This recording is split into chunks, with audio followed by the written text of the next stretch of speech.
see you here. Good morning. Morning, Your Honor. Counsel, did you have an opportunity? Is Sharice Treadway here?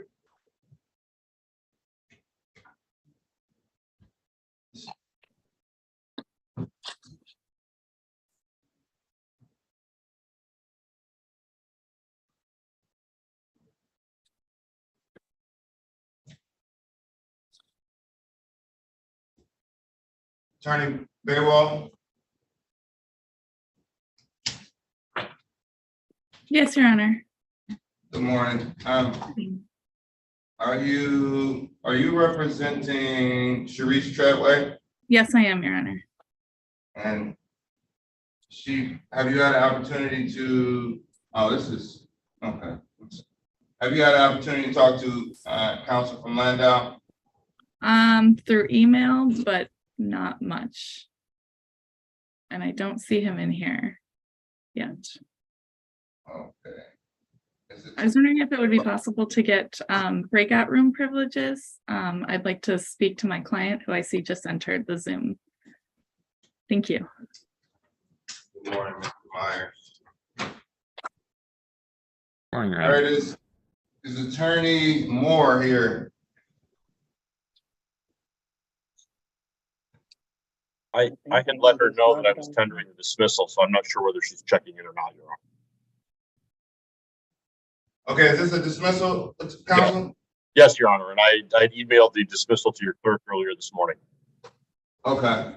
The stipulated order for dismissal. Oh, wow. Well, I'll call this case. And I have it in the file. Awesome. Calling case number 2239-5741-SP. This is PAIA Corporation versus Melvania McDonald and occupants on the sewer. Good morning, Your Honor. Mark Frankel, P41565 on behalf of the plaintiff. We've worked out a resolution of this matter and have tendered a stipulated order of dismissal. Dismissal is granted. Thank you, Your Honor. And Curtis was very helpful. He let me email it to his personal email, so I appreciate that. I appreciate it too. We were able to get this done, and sometimes practical solutions can go a long way. So, Yes, Your Honor. Thank you. More efficient. Take care. Take care. Take care.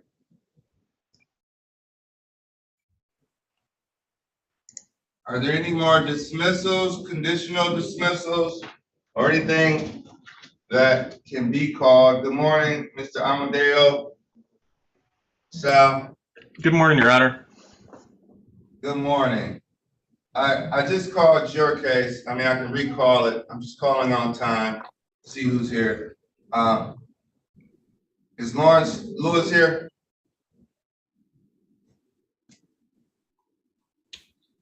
Lawrence Lewis here. I'm not calling, I'm waiting an hour to call any default judgments, Mr. Amadeo, so if you check back in closer to 10 o'clock,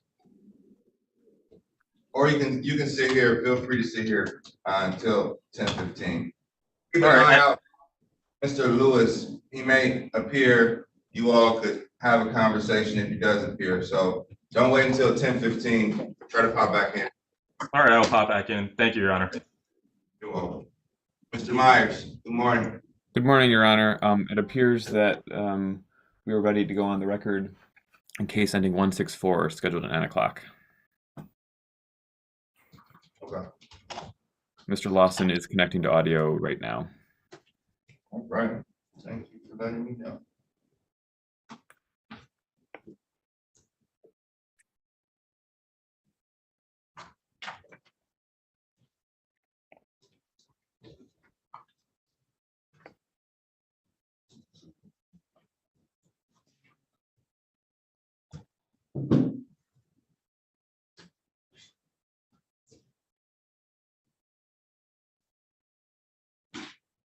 Calling case number 2239-5164. This is Bernardo Lawson versus Jalissa Cousins and all occupants. May I have appearances? Good morning, Yeah. Your Honor. Alex Myers, P85459, United Community Housing Coalition, on behalf of the defendant, Jalissa Cousins, who's present in the courtroom.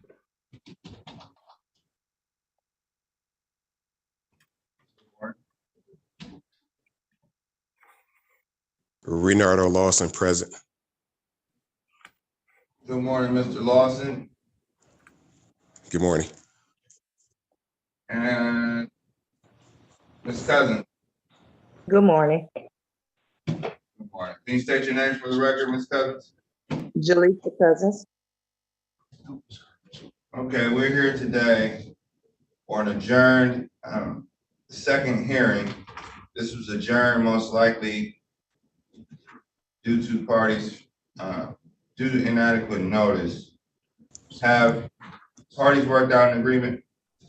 No, Your Honor. Mr. Lawson has not provided us with an updated ledger. Furthermore, Ms. Cousins does not have a hot water tank and is experiencing some other significant repair issues with her property. At this point, we're asking for this case to be dismissed.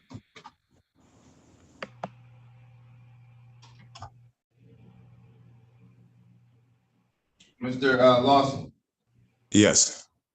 is there any hot water in the property?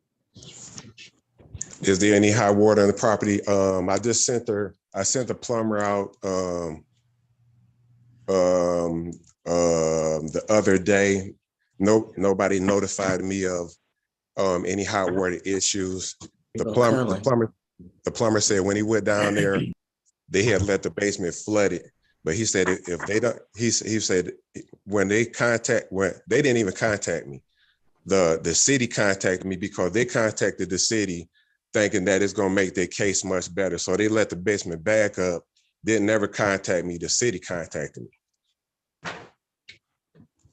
Okay, Ms. Cousins, did you ever contact the landlord regarding any of your issues? Renardo Lawson knew of the basement flooding. The basement has been flooding for a while now. And I called the city because I was directed to by my lawyer the very first time we appeared in court. All right, you didn't answer my question though. Yes, What's yes to what? yes, he knew that the basement was flooding. I have my text message. I said, did you ever contact the landlord? That's all I said. Yes, I have text messages. Well, have her show you the text message because she never contacted me. Your Honor, we can provide those text messages and facts to the court if that would be required. I would note again, though, Mr. Lawson has not provided any sort of documentation showing the ledger that's owed. Furthermore, there is an issue that Ms. Cousins did apply for and receive SARA funding.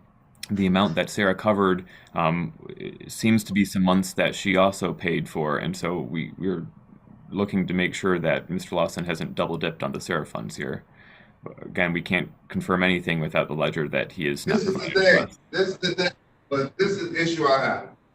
If the complaints are no hot water, basement is flooding up, there are multiple reports, and in one hand, Ms. Cousins is saying that, implying that the house isn't habitable, but in the other hand is using her best efforts to stay. It seems as if this is a little disingenuous in the argument. Rent is owed. I would disagree with that, Your Honor. Rent is not owed because she is at this point been constructively evicted from the premises. Well, all right, that's a construction eviction in your opinion. The court hasn't ruled on that. How much rent is arguably owed? This was filed as a non-payment of rent case, correct? This was filed as a non-payment of rent. We don't know what the accurate amount of rent that is owed is because Mr. Lawson has never filed a ledger with us, or you for that matter. Mr. Well, Lawson, yes, I did. I submitted a ledger to the court. He called me, asked me for the ledger. His job is to do his own job. Only thing he had to do to contact the CR program, they could give him the ledger. The CR program does not. Go on, Your Honor. I'm sorry. Can you send him a ledger? No, he already had the ledger when I spoke. Can you send him a ledger? No, I didn't send him a ledger, but Can you send him a ledger? Can you No, send him a sir. ledger? No, sir. Can you send him a ledger? Do you have Oh, an yes, ability? to yes, send him a ledger? I could send him. Yes, I can send him a ledger. Okay, please send him a ledger. I'll see you all back in court in 2 weeks to resolve this. Oh, okay, excuse me, Your Honor. So, what about the escrow? You know, you said the escrow for the rent escrow for January. I still wasn't paid for December, January, and February. So there was an escrow order entered with a prorated amount of 392 for January and March rent of 1,000. Has any escrow been paid? No, the escrow wasn't paid because I went to my court. I mean, not my court. I'm sorry. I went to my bank and I tried to do it. They said I couldn't do it because I don't have a lease. I don't have 3 pass. What was it? Three. I just need to know it wasn't Your Honor. escrow. Yeah, Your Honor, Ms. Cousins attempted to file the escrow with her bank, not realizing that she had to do it through the court system. I have told her the proper way of going down the 36th district and submitting that payment, and she's able to do that today. Escrow order was entered. Okay, I'll see you all back March 9th at 9:01 a.m. to resolve this matter. Please have a ledger. Both sides need a ledger. Any discrepancies, please clear that up before March 29th at 9 a.m. Thank you, Your Honor. Thank you. Mr. Lawson, do you have Mr. Myers' contact information? Yes, I do. So I know you stated in the escrow for January prorated or February, but February has passed and I still didn't receive any money for December. Okay, we'll address that. You should have a ledger and then we will know everything that's owed. So get that ledger to the other side and try to get it to the court as well, so we have an understanding of where we're at. Okay, you already submitted it to the court. Ready with a 9:30, Your Honor. All right. What's the case? Natasha Bluey is here. What's the case number? 7751 with Ms. Cohn, Attorney Cohn. Is Attorney Cohen here? I am here, Your Honor. Right, he did say you were ready.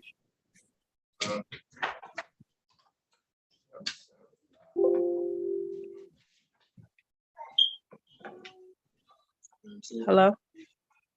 Calling case number 22397751.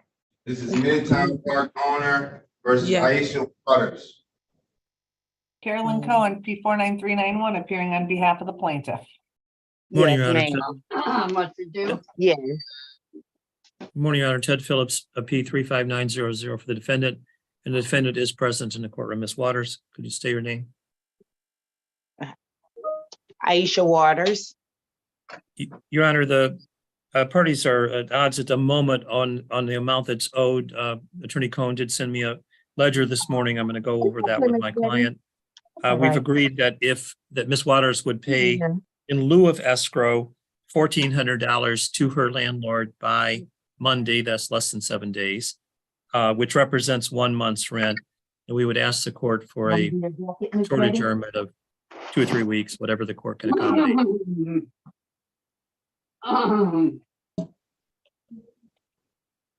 Perhaps 3 weeks if the court could.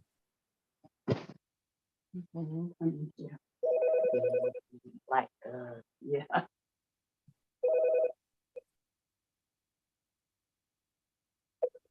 Court finds good cause to adjourn this matter to April 4th, 2023 at 9:01 a.m. Thank you, Your Honor. Thanks, Ms. Cohen. Ms. I'm Waters, sorry, you're what fine time now. was that, Your Honor? I missed that. They used to just send you a ticket. What is the purpose of this adjournment, Counsel? Your Honor, we need to review the ledger and Ms. Cohen's receipts and payments. I'm sorry, Ms. Waters' receipts and payments. Sorry, Ms. Okay. All right. I'll see you all back April 4th, 2023 at 9:01 a.m. Okay, thank you. Thank you. You're welcome.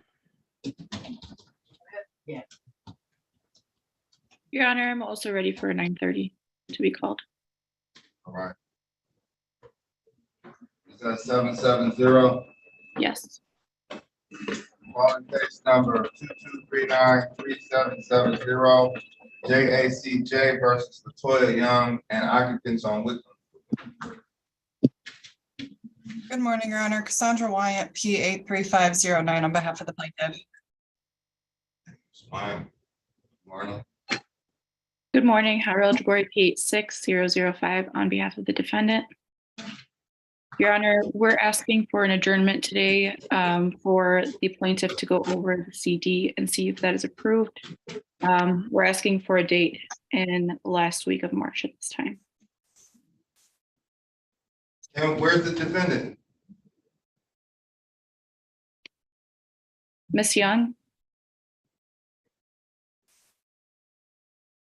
Let's get this done today. If we have conditional dismissal, is it drafted?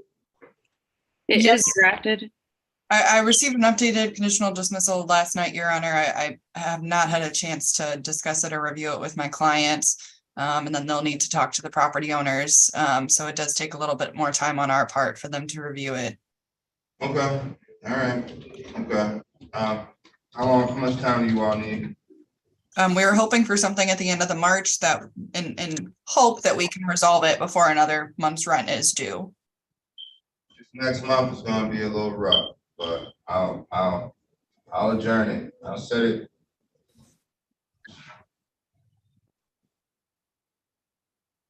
Court finds good cause to adjourn this matter to March 29th. Is it possible to do that Tuesday instead of Wednesday? March 28th. Thank you, Your Honor.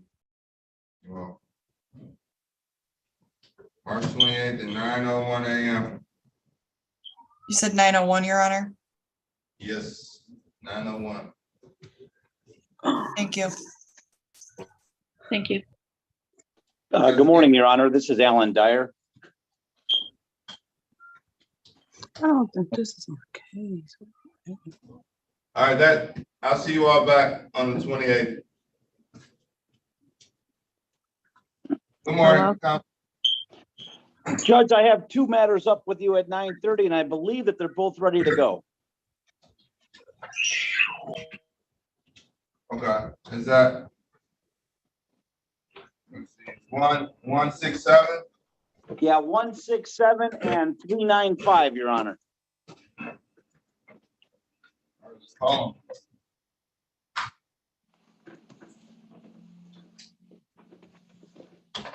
Calling case number 22396167. This is Maria Max LLC versus WCH Real Estate, MSC William Hipple, and occupants on Mack Avenue. Good morning, Your Honor. Alan Dyer appearing on behalf of the plaintiff, P 54857. Judge, just for the record, there was an order entered with the court, a stipulated order adding Cindy Owens as an additional defendant. I understand that she is indeed the occupant of the subject property and that she is a purchaser on a subsequent land contract from our primary land contract vendee, WCH Real Estate LLC, who has failed to appear. We are requesting a default judgment as to our primary defendant, WCH, and a judgment via hearing as to defendant Owens slash occupant. And we have been in contact with her counsel, and I believe she's in agreement as to everything I've said. Yep. Good morning, Your Honor. For the record, Lauren Namazi, P85424, Michigan Legal Services, on behalf of Cindy Owens, the occupant at the property 7375 Rosemont. She is purchasing the property in a land contract with named defendant WCH Real Estate LLC, who appear to have again failed to appear for this third hearing. Can you state your name for the record, Ms. Owens? Cindy Owens. Okay. So what's counsel, Mr. Mozzie, what's Ms. Owens, I mean, have you been able to get in contact with WCH Real Estate? We have not, Judge. We did serve them with the complaint. We've not heard anything more from them. I do understand that Ms. Owens has a subsequent land contract with them. And standard practice would be if indeed she owes them money, she could utilize those payments to cure her vendor's default and keep her status together. Ultimately, she's going to need to deal with WCH at some point, but she can preserve her interest in the property by simply redeeming from this judgment and utilizing those redemption funds as an offset to her obligation to WCH. But WCH appears to have disappeared, Judge. If Okay. I may provide some additional information, Your Honor. WCH entered into a land contract with my client, Cindy Owens, less than a week after. And then they bail. And then now Cindy Owens is stuck, and Cindy Owens can step in the redemption rights of WCH by paying what they owe to Maria Max, but technically WCH is still gonna have their rights to the contract, and eventually WCH and Ms. Owens are gonna have to hash it out because really she just covered the balance for WCH. Am I Correct, Your Honor. And I'm just Yes. clarifying that she just has the right to do that as a junior vendee. She's not obligated to do so, nor is she liable for the debt incurred by WCH. She only stopped making payments at the end of December 2022 when she received notice of this court case and figured out that her interest was threatened. WCH continues to contact her, asking her to make payments directly to her. Ms. Owens has advised them of this case, and they continue to fail to respond and request money from her related to her land contract. So I'm just clarifying that she has the right to step in and redeem, but she's not obligated to do so, nor is she liable for this debt. And the plaintiff completely agrees with that statement. Okay, I like the strategy. Ms. Myers, do you know what's going on? Do you understand the full extent of what was being discussed?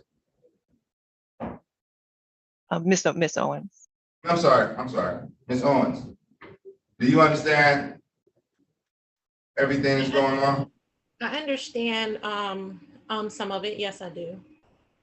All right, so you're in a contract with someone who owes someone else money.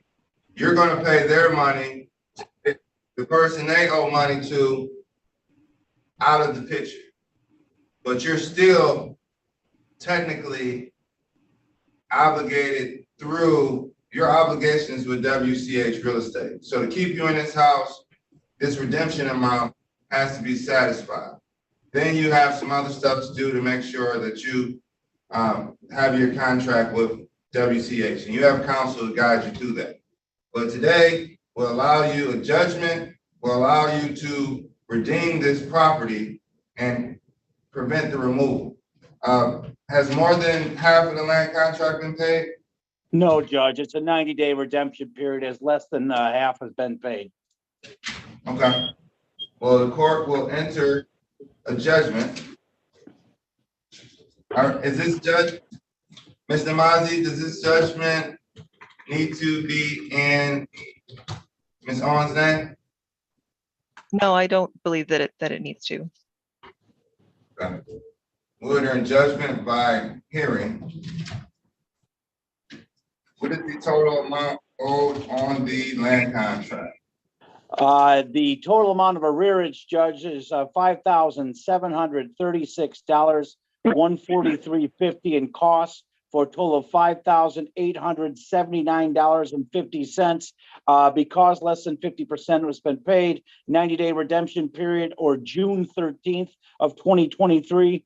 And one final point of housekeeping, I was under the impression that Ms. Owens wanted to be added to this case, as her counsel had asked us to stipulate to an order adding her as a defendant. I was also under the impression that we would be taking a judgment via hearing as to Ms. Owens, because we already shared these numbers with her counsel, and a judgment as to default as to the primary defendant. If that's not the case, I don't have a problem with striking Ms. Owens, but I don't know why we added her in the first place if that's the case.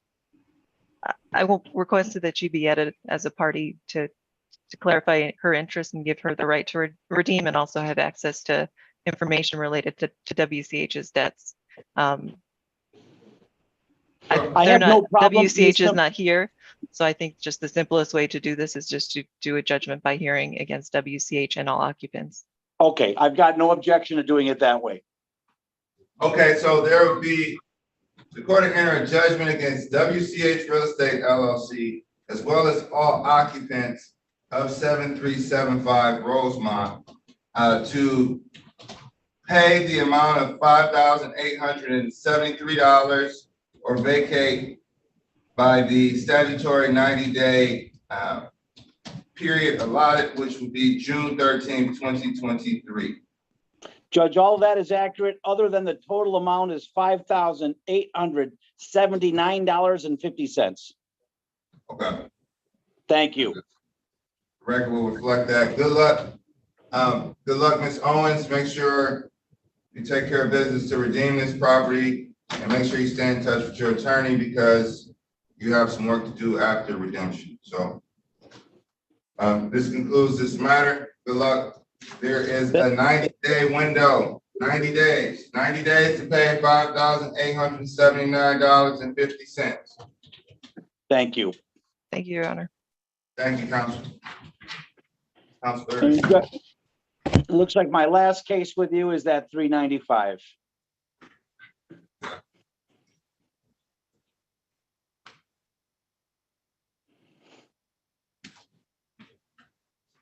Hey, Sam. Yeah. Okay. Okay, you can do all the talk. Are you sure?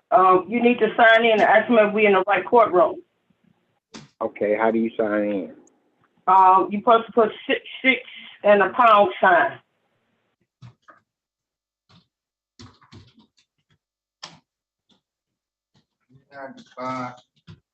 Still searching. Hello?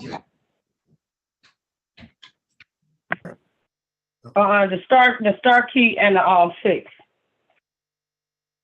I hear this right here. Calling case number 2239-6395, IDG Holdings LLC versus James Jones and occupants on Indiana. Good morning once again, Your Honor. Alan Dyer appearing again on behalf of the plaintiff P54857. Judge, it's a date and time set for a subsequent hearing on our complaint for possession following a land contract forfeiture. I have worked out a consent judgment with defense counsel Cullen Geisler, and indeed that proposed consent judgment was sent to the court this morning via fax. Yep, Judge, for the record, Cullen Geisler, P69024 on behalf of defendants who are also present on this Zoom hearing. Thank you. The counsel is accurate about that consent judgment. Okay, well, the court will enter the consent judgment. If we have it in the file, let's see. Those that get quiet need to ask them if we're in the right courtroom. Okay. Be quiet. No, Go ahead, Mr. Geisler.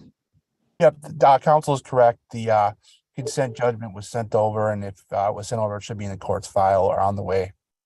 It's probably on the way, Judge, because it was just sent this morning. Okay, and what are the terms so I can just put it in and we can enter it? Certainly, Your Honor. There's currently due and owing to plaintiff on this ballooned land contract $118,000, $118,521.40, $303.76 in costs, for a total of $118,825.16. There is some language in the further orders that the defendant will obtain appropriate and adequate property insurance before the redemption period expires, which is June 13th, as less than 50% of the original sale price has been paid, and additional further orders that the plaintiff shall fully cooperate with the defendant's attempt to pay off and redeem. Yep, they have till July 13th, 2023 to make the payments. I apologize. That is accurate. I have an old copy in front of me. Yeah, and Judge, just for the record, we put in further orders. Parties agreed to act in good faith with the defendant's right of redemption and information needed to close and pay off during the redemption period. That's accurate, Judge. Okay, so you all need to be fair. All right, the court entered this judgment by consent. Mr. Dyer, Is our 6 month calculation July 13th? That's actually, it was a 90-day calculation, Judge, but we offered in exchange for a consent judgment to give an additional 30 days. So we gave 120-day when we were only obligated to give 90. Okay, all right, just checking. All right, the court will enter this judgment, this land contract forfeiture judgment by consent with the amount of $118,825.16. Plaintiff defendant shall obtain property insurance by the redemption date deadline of July 13th, which has been extended 30 days beyond the 90-day statutory period. Parties did agree and stipulate to that. Plaintiff shall fully cooperate in good faith with defendant's efforts to satisfy the delinquent amount. That's correct, Your Honor. Court will enter this judgment by consent. You all are free to go. Thank you, Mr. Thank you. Geisler. Have a great day, all. Thank you, Mr. All Dunn. right, Thank you. you're welcome.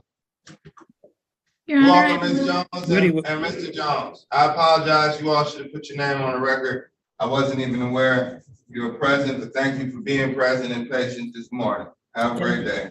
Thank you, you too, sir. Ready to go 9:35, Your Honor. Do it. Let's do it. Rhapsody 75. versus. Yes. Pull it short.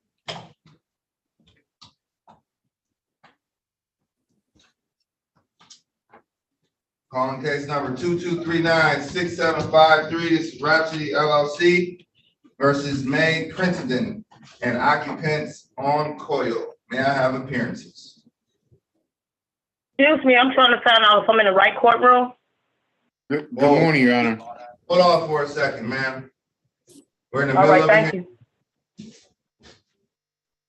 Good morning, Your Honor. For the record, Attorney Frederick J. Coleman, P. 56548 on behalf of the plaintiff. Morning, Your Honor. Ted Phillips, P 35900 for the defendant, and defendant is present in the courtroom. Your Honor, the parties have entered into an agreement in this matter by consent judgment. It's going to be a judgment. Well, parties have stipulated to amend to a termination of tenancy. Case be dismissed to May Cretin. All occupants must vacate by April 17th of 2023. That's correct. That understanding, Mr. Phillips, and you said yes.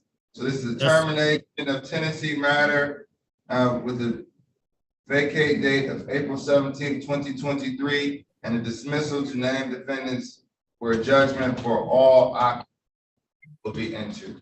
That is That's correct, correct, Your Honor. Attorney Phillips, I'm going to revise that. I forgot to take off the defendant's name and the caption, so I'm going to resend that over to you shortly. If you can send that, if you can send in and just CC me on it. Yes, I'll send it. All right. And we may. Staff and Gallery, have a wonderful day. Thank you, Ted. It's always a pleasure. Take care. Well, take care. Thank you, Mr. Phillips. Your Honor, we have a 9:30 ready. All right, can I have the last three digits? A 602. 602, and when we have dead time, I'll address anyone who has questions on whether they're in the right courtroom. But as parties are continuing to, as long as people are ready, we'll keep this going.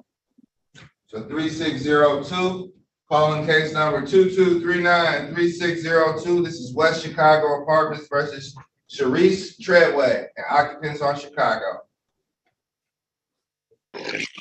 Good morning, Your Honor. Annalise Baywall, P 80586 on behalf of Ms. Treadway. Ms. Treadway, can you state your name for the record? Sharice Treadway. Good morning, Under Joe Horka, P75969, appearing for the plaintiffs. Good morning. Your Honor, there was supposed to be an inspection to Ms. Treadway's property on March 10th. That inspection did not happen. The parties have agreed to another inspection on March 24th at 10 a.m. There was also an escrow order that was posted, but the escrow order was not posted. It was not sent until 11:38 p.m. on Monday, so Ms. Treadway was not able to pay the escrow yesterday. I have advised her to pay it as soon as she is able to. So right now, we're just asking for an adjourned date. All right, and parties are on the same page. This is for repairs as well as escrow funds. Ms. Treadway, is there any progress being made? Or has there been anyone? I know the inspection was missed, but have situations improved from the last hearing? No, Has communication improved? no. Okay, well, I'll see you all back on March 28th. You said there's another repair date scheduled for March 24th? Yes, Your Honor. Ms. Treadway was available for the last inspection, but the inspector from plaintiff's side did not appear. All right, well, we'll address everything on March 28th and 9:01 a.m. Treadway, if you can get that escrow in, that'll be good. In the meantime, I'll see you all back on the 28th. Thank you. Thank you, Your Honor. Thank you, Mr. Horka. Judge, this is Robert Santiago. We are ready for a CD to put on the record if you're available. Good morning, Mr. Santiago. Is this Good morning, Judge. Is this in 767? No, it is not. It is 784. 784. Gregory Tate and Katrina Johnson? That is correct, Judge. Okay, calling case number 2239-7784. This is Gregory Tate versus Katrina Johnson. Mr. Tate, Yes. would you please place your name on the record? Gregory Tate. Thank you, Mr. Tate. Good morning. Good morning, Your Honor. Robert Santiago, Michigan Legal Services, P57157, on behalf of the tenant Katrina Johnson. Please say your name for the record, Ms. Johnson. Katrina Johnson. Judge, at this point, we have reached an agreement to do a conditional dismissal. It will be a pay or vacate date with 30 days, April 15th. And I did inform Mr. Tate that because he's not represented by an attorney, he has 3 business days to try to set aside this conditional dismissal if he believes that he misunderstood the terms of the conditional dismissal or misunderstood the rights that he was giving up. Is that correct, Mr. Tate? Yes, it is. And do you agree with the terms that I just indicated to the court? Yes. And what's the total amount? What's the total payment amount? Total payment amount is $5,000, Judge. Okay, around $5,000. So, Ms. Johnson is to pay $5,000 or vacate by April 15th, 2023. Correct. Is it 4A or 4B conditional dismissal? Mr. Tate, 4A requires that you file an affidavit of default if Ms. Johnson doesn't comply, and I have an opportunity to object. And 4B would just allow you to file the affidavit of default, and you would be entitled to the entry of the judgment and to get an order of eviction. So I leave it up to you since you are making accommodations. All right, we'll just send your contact information when you send me the document for the 3-day review. Oh, you're right. I'm going to do that. But would you prefer 4B, where you would just file the affidavit if the money isn't paid or she doesn't move out in 30 days, or would you be willing to do 4A, which gives Ms. Johnson an opportunity to object if you file the affidavit for default? 4A is fine. Okay. Okay, 4A then, Judge. She said she's not going to object. I'm not going to object it. I have a really good Ms. man where I would Johnson, never that's fine. Okay, yeah, I wouldn't do him like that at all. Perfect. So it will be under 4A, Judge. Okay. All All right, the court enter a conditional dismissal. Is there a consent to sign by both parties? Yes. I told Mr. Tate that I would email it to him first so that he can review it, and then he can just email me back with permission if he agrees. And Ms. Johnson, you have a decent relationship with your landlord? Well, make sure if you vacate, notify Mr. Tate, and that goes to everybody in all of these hearings. If you vacate, make sure you notify the landlord so the property isn't damaged or left to the elements. So I wish you well, Ms. Johnson. Good luck. Thank you. Any questions? No, I have none.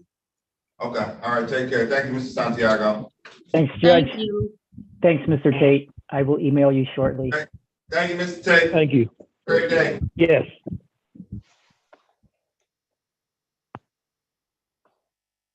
Ms. Barnes and I are ready on a 9:30 case to put on a conditional dismissal. And TCL 20XE with the beard. I want to make sure you're in the right courtroom. What's your name? George Thompson. George Thompson. George Thompson. Yes. Okay. Ending in 892. Okay. I see you on the docket. Attorney Rabbits, what was that case number again? The last three numbers are 068 on 9:30 case. No lo pantalla. 7. 068. At USP, oh, I'm sorry, Judge, I gave you the wrong number. 638. Medical Center versus Spencer. I see it.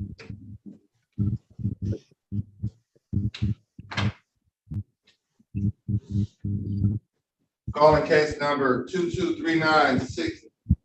I'm sorry. Calling case number 22393638. Medical Center Village versus Kellyanne Spencer and occupants on St. Antoine.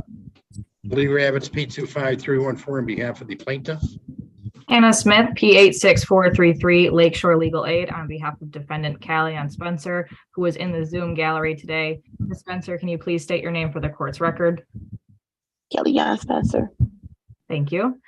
Your Honor, the parties have agreed to a conditional dismissal, dismissing Ms. Spencer and doing all occupants. The conditional dismissal will say that Ms. Spencer will pay her entire back balance or vacate by April 12th, 2023. 4B will be checked. That's correct, Your Honor. The balance is 7,547, 7547. 754700 period 00. So $7,547. 4B is checked. Proof of services in the file with the move out date of April 12th, 2023. Do you have consent, Ms. Smith, to sign Ms. Spencer's name? Ms. Spencer, can you please provide me with consent to sign your name on the conditional dismissal on your behalf? Yes. All right, Ms. Spencer, good luck. Wish you well. And this concludes the hearing. Take care. Everybody have a great day. Thank you, Judge. That's my last case in front of you this morning. Have a great day. All right, you have a better one, Mr. Rabbits. Thank you, Ms. Smith. Attorney Smith. All right, we're moving at a good pace this morning. Is Lawrence Lewis Jr. here? You still have a few more minutes, Mr. Amadeo, but all right, thank you, Your Honor. Check. It's George Thompson is here. Our party's ready on 892, Home 365 versus George Thompson.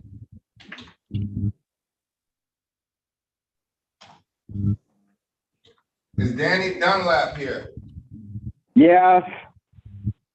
All right. Did you talk to Mr. Cruz?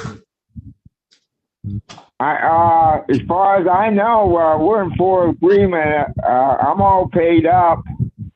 All right, let's call it. Mr. Cruz, you ready to go? Yes, Your Honor. How you doing this morning, Your Honor? I'm doing well. How are you doing? Great. All right.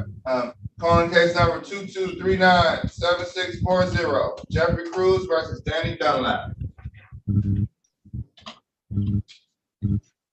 Hello, hi, this is Jeffrey Cruz. This is Jeffrey Cruz, the Clean Cut Master Company, regarding 12775 Road, Detroit, Michigan, 48227.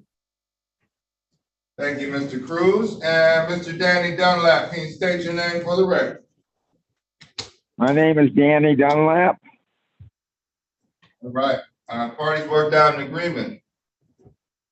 I haven't had time to talk to him, but he do have a balance of $45 that haven't been surrendered, Your Honor. That's all he has right now. Mr. Cruz. Yes. Are you willing to dismiss this matter? You're going to spend more money than the $45, and I do not want you to continue on this matter and hang this lawsuit over his head for $45. I have to get our money, Your Honor. He's entitled to pay it. I'm just being clear. I'm not going to give him away money. He owed $45. I'm not entering the judgment for $45. Your Honor, I'll pay it. He didn't tell me I owe him $45. You'll pay it. The court enter a judgment. I'm going to dismiss named defendants and a judgment for all occupants in the amount of $45. Thank you, Your Honor. I actually don't have proof of service in the file. Let me check the ROA and make sure I have it. But both I'm on my. Yeah, please check. I'm not. I got my service, Your Honor. I already know it.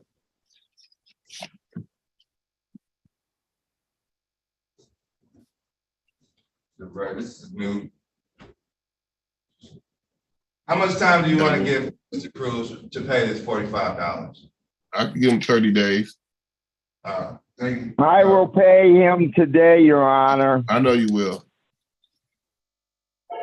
I didn't know. I was unaware of. As far as I know, I had an amount for the 22nd. That was paid, and and I'm all paid up on my rent. But I guess he's talking about a late fee or something I must owe. Let me stop you here. Mr. Cruz, you don't have proof of service in this file. Even though parties are here, I have an opportunity to dismiss this $45 lawsuit. Okay. And I'm going to exercise that. Now, Your Honor, please. My proof of service is submitted to the courts. I hear cases every day, all day long. How if the court's not in it, my stuff is in, Your Honor. I beg the difference. I already know for sure, and I got the proof that it's in here too. I emailed to the court. What day was it served? Let me get it, Your Honor. I just put this file away. I'm on top of that, Your Honor. I do this on a regular basis, and I understand it. And I hear people stuff all day long saying about how the Red Coleman was animated last time about service. You're wasting a lot of time. You're wasting the court's time, but I'll let you check. Okay. I didn't see ROA. You're entitled to a judgment for $45, so I'll give it to you. Okay. But now we talk about the attachment service. Court is satisfied with the plaintiff's attestation of the proof of service. Please pay $45 by April 15, 2023. There's a dismissal to name defendants in the judgment for all occupants. Good luck, Mr. Dunlap. Thank you, Mr. Cruz. Please keep the advertising out of the background of your yes, Your Honor. As requested previously in the Zoom. Next time, I'll make a big deal of it because I didn't notice it. Okay, I'll make sure, Your Honor. I'll respect the court. I respect the court. Advertising dumpsters in landlord-tenant court. Well, it's in all my background Zoom. Thank you. Well, I don't want you advertising dumpsters where people are facing eviction. Go talk to the plaintiff's attorney somewhere else, but not in the courtroom. Okay, Your Honor. I respect you. I respect you too. You have a great day. You too.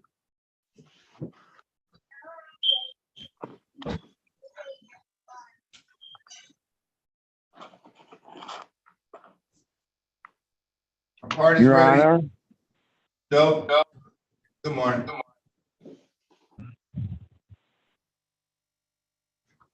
I heard someone say something. Yes, Your Honor. I owe him $45 and the case will be dismissed, or is it dismissed now? No, it's dismissed as to your name, so you won't have a judgment for $45 in your name. It's to all occupants related to that case. So you're obligated to pay him $45 or a writ can issue in 30 days. So please pay him the $45. He'll get it. I was unaware of, and I done everything to the agreement we made last time we were in court. So I'll write him a check today and make sure he gets it. Thank you. All right, you're free to leave, Mr. Dunlap. Okay, thank you very much, Your Honor. Have a good day. Your Honor, All I'm right. ready with a 930, 596, whenever you get a chance. 596 and then, okay. And Mr. Smith? Yes, Judge. Ted Phillips and I have a resolution. I thought that I saw Ted a moment ago in the courtroom. Yeah, I'll call it 596, and then what case do you have a solution on? It's 4506, Judge. Okay, Douglas. Yes. All right, calling case number 22395596, Ross Community Management versus Lakeisha Taylor. May I have appearances? Thank you, Your Honor. Jackie Snyder Powdar on behalf of Mark Wasbury. 82554 is my P number. And we represent Rose Community Management. Thank you. Is there anyone who resides on 20207 Plymouth Road present in the court? Yes. Okay, Ms. Lakeisha Taylor, can you state your name? Lakeisha Taylor. All right, parties worked out some type of resolution? We have not, Your Honor. I was just going to ask for a judgment at this time. The last hearing, she indicated that she was going to make payments.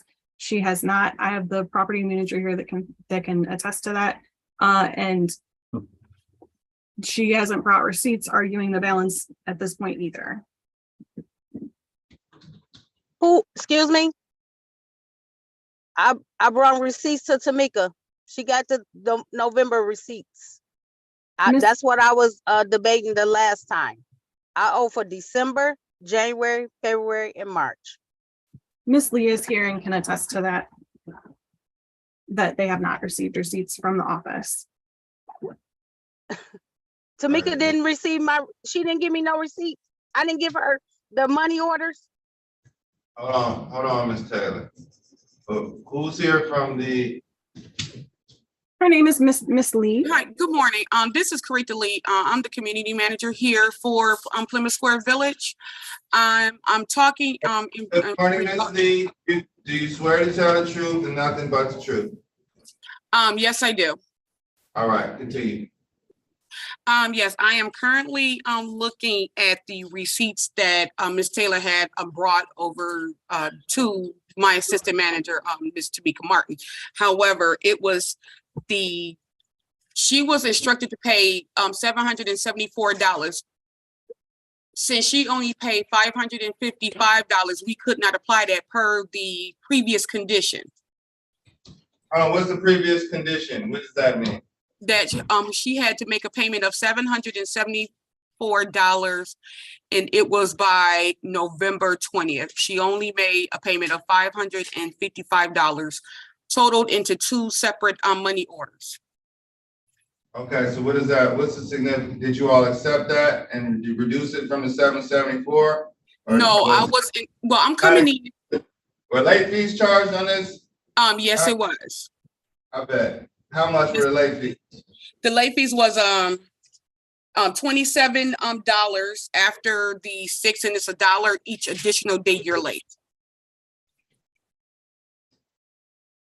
So payment hasn't been made since November 20th. So you want payment in full or no payment at all, correct? Correct. That's hard bargaining these days, but okay. So what is the amount owed? The total due she owe is $3,255 as of today. And that includes $188 in court costs, Your Honor.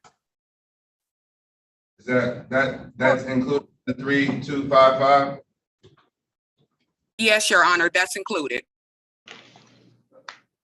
Something has to be paid because she was at 32. All right. When can this be paid?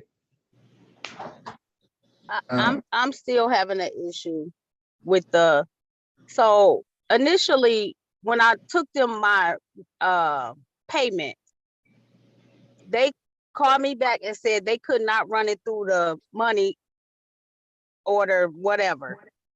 See if I could get it exchanged or whatever. I did all of that. And that's what they got. In the process, I'm sorry. Whatever. You did all that, whatever that was discussed. I don't know what you're talking about, Ms. Taylor. You said whatever, and you did whatever. When I took the money orders to Tamika. Did Tamika process those money orders? When I dropped the money orders off into the mailbox,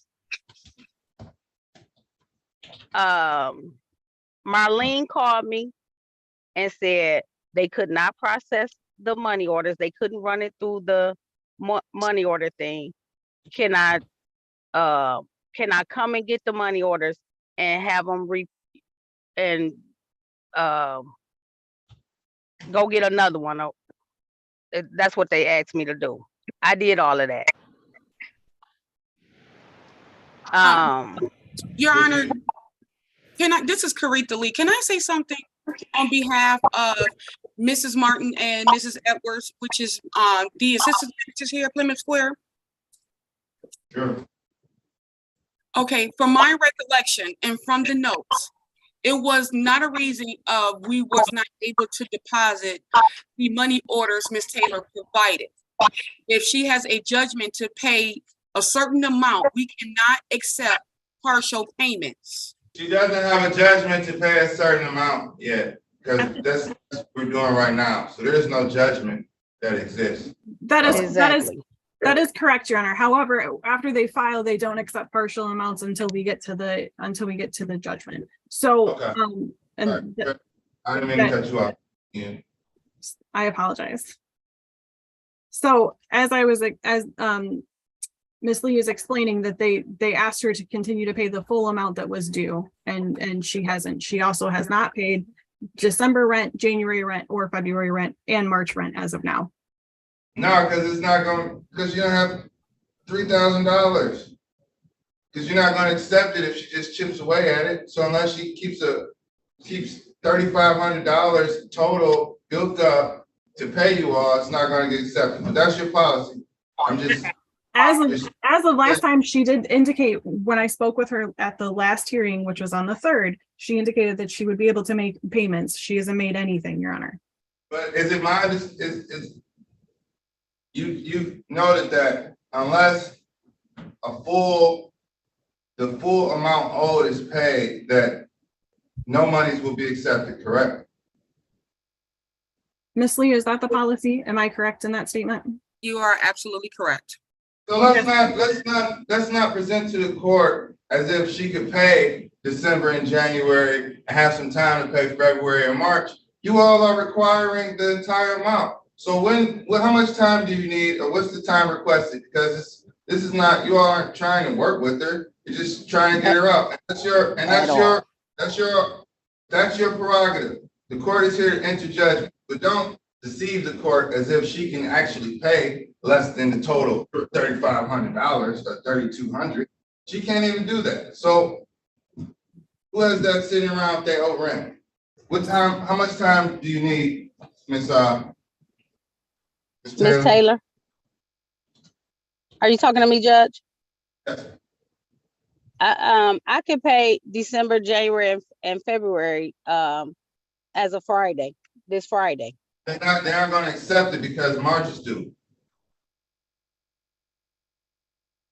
Your Honor, this is, Mrs. Lee, talking again. Now, if she, make an initial payment, what I can do is override and make a repayment agreement to get the amount that she owes, and I can be able to get that broken down, I would say maybe within a 3-month period. And she has to follow the amount that she owes to be able to pay it on time. That way we could be able to do a conditional dismissal if she honor the repayment agreement. Okay, so let's do it right now. Can we do it right now based on the amount so that this hearing could be concluded, or do you all need more time to, should we come back after a payment has been promised, and if we don't have the payment, then we move forward, or can we draft this on the terms, or what? We would be happy to draft this on the terms if you give me a moment to speak with Ms. Lee and give me privileges so I can decide the payment plan amount, etc. Then yes, Your Honor, we were hoping to resolve this today. Okay, I'll pass this matter. I'm not going anywhere. You all have a conversation. If you can get to a resolution, that'd be great, and I'll recall it. Thank you. Thank you, Mr. Lee, for being present. Your Honor, I'm here on S&H Housing versus Jenkins. We're going to put a conditional dismissal on the record. After this next case, Attorney Smith, who had the agreement ready with Ted Phillips? Your Honor, we're both here. Justin Smith, P51886 on this case when you call it. I have two with Mr. Fowitz too. I'm sorry if I mispronounced your name. Not 2945s, conditional dismissals. Mr. Smith, I need to talk to one of those tenants, other tenants for yours. I'm sorry, Ms. Bradley. I will do that next. Okay, okay, Ms. Bradley, if you wouldn't mind, if we could, Mr. Phillips and Judge, take this case now. I have to go into a different court and I have like about 7 others lined up after. So Are you going to do 4506 right now? Yes, if you don't mind. Yes, if you don't mind. Okay, for 22394506, this is Douglas PM versus Lindia Gamble and all occupants. Your Honor, Justin Smith representing the plaintiff in this case. My P number is 51886. I've been speaking with Attorney Ted Phillips. Morning, Your Honor, Ted Phillips, P35900 for the defendant. Your Honor, the parties have agreed on this one that that an escrow order be established, and there is some disagreement as to what has or hasn't been paid. On behalf of the defendant, we're going to need to trace down some money order payments. So we're asking for an adjournment of a month. We would suggest an escrow order of $375 due within 7 days of the entry of the order. That would represent March, half of March, and $750 the 1st of April, or within 7 days until resolution. And we can prepare and submit that order to the court. We would ask an adjourn date of at least 30 days to be able to track down the money order payments. And Judge, my experience takes some time. And Judge, it does. At the same time, we had exchanged discovery upon your Honor's order at the last hearing for us to exchange documents. I did give the ledger to the tenant. There was instruction to provide discovery back to me. So there still is things unresolved regarding the money orders. Hopefully we can keep it to 30 days. Okay. And I would just note that my only involvement in the cases began today, and we are moving on it. So. Agreed. Mr. Phillips and I work very well together. That's great to know. Court find good cause to adjourn this matter out 30 days to April 19th. Is that a bet? It's Wednesday, UCHC day? That's it. Yes, it is. All right, today is it okay. All right, so what day did I give you all? The 19th. 19th, okay, yeah. Yep, Judge. All right, April 19th. I'll see you all back. April 19th, 2023, 9:01 a.m. Defendant is to pay a prorated amount of rent for March at $375. $750 is due and claimed as of the first of the month, which is the monthly rent, correct? Correct. Correct. All right. Mr. Phillips, you'll do that escrow order presentment. I will send that to you. Thank later you. today, Mr. Smith, or tomorrow, maybe Thank- tomorrow at this point. That's fine. And Judge, April 19th, at what time? I'm sorry, I missed it. 9:01 a.m. Got it. Thank you, everyone. Judge, I'll be back in about 45 minutes. Thank you. Thank you. In your honor, I have two others at 9:45 that are resolved. There's one with attorney, oh no. Okay. With Attorney Powers. Hey, Judge. I'll call him right now while I have it. Which are, can I get the last- 061 and 060. 061 and 060. Calling case number 223-40060, the 313 Group LLC versus Ruben Perez and occupants on military. These falls on behalf of the plaintiff, P number 83664. One, your honor, Ted Phillips, P35900 for the defendant. Good morning. Who's present in the courtroom? Mr. Perez, can you state your name? Thank you. Your honor, the parties have agreed that this will be a conditional dismissal for the defendant to vacate in 30 days. That would be April the 14th. It is a 4B. It will be converted from non-payment to termination with no waiver of any other claims. That's the full agreement. Is that correct, counsel? Yes. And do you have consent to sign? I'm here.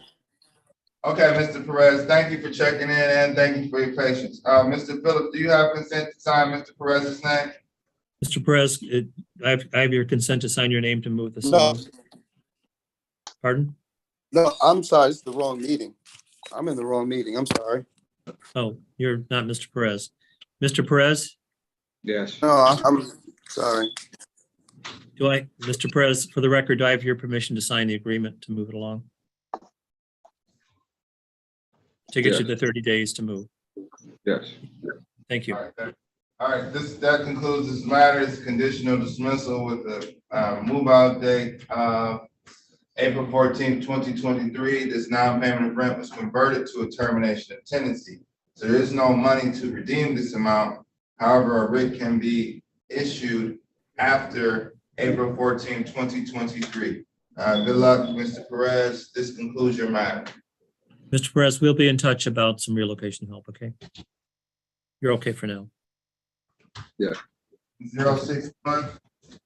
Calling case number 233400061. This is CR436 LLC, also MSC Kabani Management LLC versus Diamond Allison and occupants on Stahalan. May I have appearances? Yusuf Waz, on behalf of the plaintiff, P number 83664. Morning, Your Honor. Ted Phillips, P35900 for the defendant Diamond Allison, who is present as well. Good morning, Your Honor. Good morning, Ms. Allison. Can you state your full name for the record? Yes, Diamond Allison. Thank you.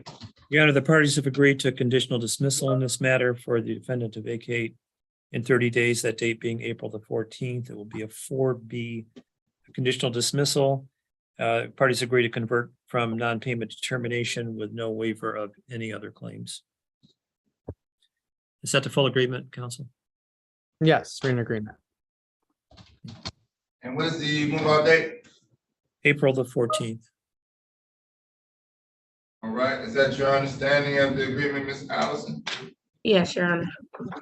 All right, does Attorney Phillips have consent to sign your name on this conditional dismissal? Yes. All right, the court will enter a conditional dismissal. This is converted from a non-payment to a termination of tenancy. So there is no redemption amount. Proof of services and the move out date is April 14th. Good luck, Ms. Allen. Thank you. Have a good day. All right. Thank you, Your Honor. Have a good one. Thank you, counsel. Mr. Fawaz. Ms. Barnes. Yes, Your Honor. We're ready. If Attorney Haddad is ready, we're ready to go on case ending in 892. Okay, and Attorney Lamont. Yes, sir. We just have another conditional dismissal to put on the record with, I'm going to mispronounce his name, Attorney Begg. Okay. All right, I'll put you in the queue after, what's the case number ending? 596. 596.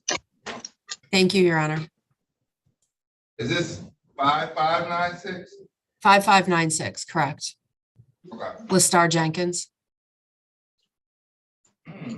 I also have one ready, Judge, if you would, if you could put it on We your have queue. 25596s. 233-955-96. Excuse me.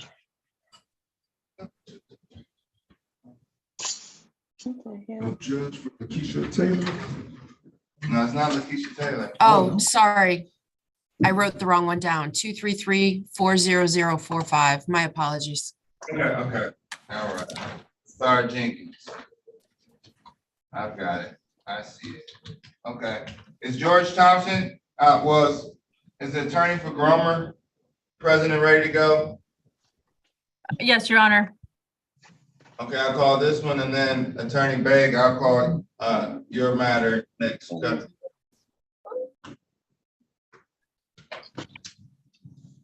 And then we'll have I'll call your default, Mr. Amadeo. So home 3.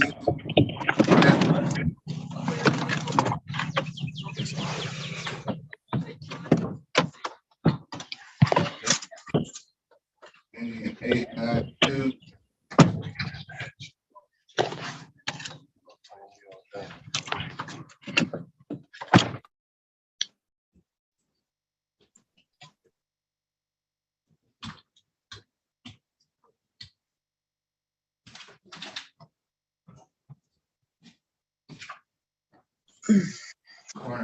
Calling case number 22393892, home 365 versus all occupants home Biltmore. Good morning, Your Honor. For the record, Rania Haddad, P 84927 on behalf of the plaintiff. Thank you. Good morning. Good morning, Your Honor. Mary Barnes, P 70970 on behalf of Mr. George Thompson, who's present in the courtroom. Thank you. Mr. Thompson, can you state your name? Yes, it's George Michael Thompson. Thank you, Mr. Thompson. Counsel? Your Honor, we're just seeking one final adjournment for this. 3 or 4 week adjournment would suffice. We just have an issue regarding there's a contention regarding the balance owed. It could be a matter of some late fees. So we would just like a final adjournment for this so that we can work it out. All right. Court finds good cause to adjourn this matter to April 17th, 2023 at 9:01 a.m. I need you to get your phone out. Add up 618, 618. Thank you, Judge. Get your phone. Thank you, Your Honor. Thank you, Your Honor. Have a good day. Taylor. You're welcome.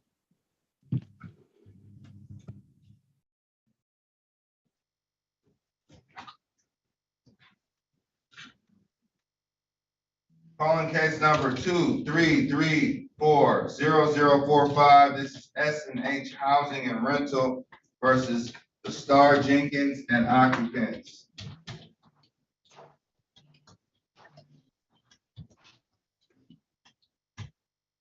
Good morning, Your Honor. Suzanne Stepich Lawan, P48702 for the defendant, Listar Jenkins. And then Jay Baig, BAIG, P36820, appearing on behalf of plaintiff and the attorney of record. Morning, counselors.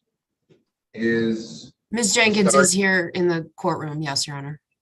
Ms. Jenkins, can you state your name for the record? Let's start Nicole Jenkins. Thank you. Have parties reached a resolution in this matter? Yes, Your Honor. Would you like the record? Yeah, we're going to do a conditional dismissal. The date to move out will be April 5th of 2023. Rent to retain possession, $11,200. Other costs of 280. Court costs of 155 for a total of 11,635.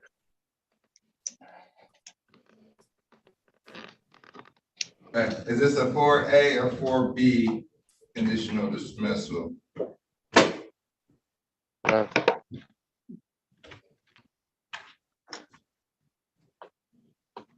not sure. Let's see, counsel? The defendant intends to move, so I believe 4B would be acceptable. Yeah, she has another place. And turn the wand. Do you have consent to sign Ms. Jenkins' name? Yes, I do, Your Honor. Well, let me ask Ms. Jenkins. Ms. Jenkins, do you give Ms. LaWan consent to sign your name? Yes. All right. And there is proof of service.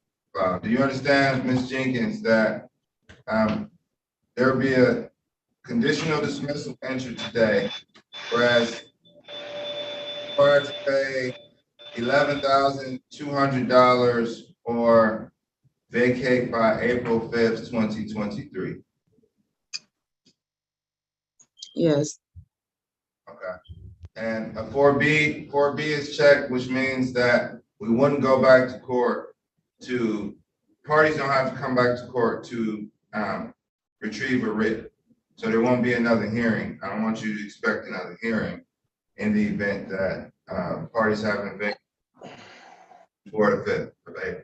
Okay. Yes, I understand. Okay. All right. Well, good luck.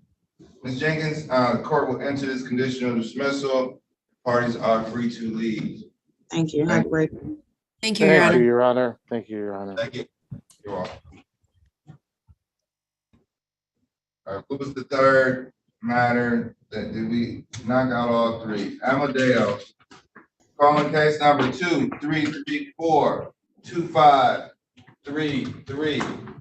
This is Andre Miguel Robbins versus Lawrence. Good morning, Your Honor. Sal Amadeo on behalf of the plaintiff, Andre Miguel Robbins. And good morning, Mr. Amadeo. And I'm glad we took some time to try to wait for Mr. Lawrence Lewis Jr. However, I am aware, I was made aware, I usually don't get first cases. I'm starting to get some first matters, first hearings. I usually get second hearings and I can proceed on a second hearing. This is the first hearing. The Supreme Court issued an administrative order requiring 2 hearings for each landlord-tenant matter. Because the defendant failed to appear, we want to set this matter out for 14 days. Had he appeared, we would set it out possibly for the same amount of time, but I'm not going to extend this matter too long. It's a required second adjournment. So you're ready for a default stay, but I can't give it to you. We have to have 2 hearings. Second hearing will be in 2 weeks. We'll set it for March 29th. March 29th, 2023 at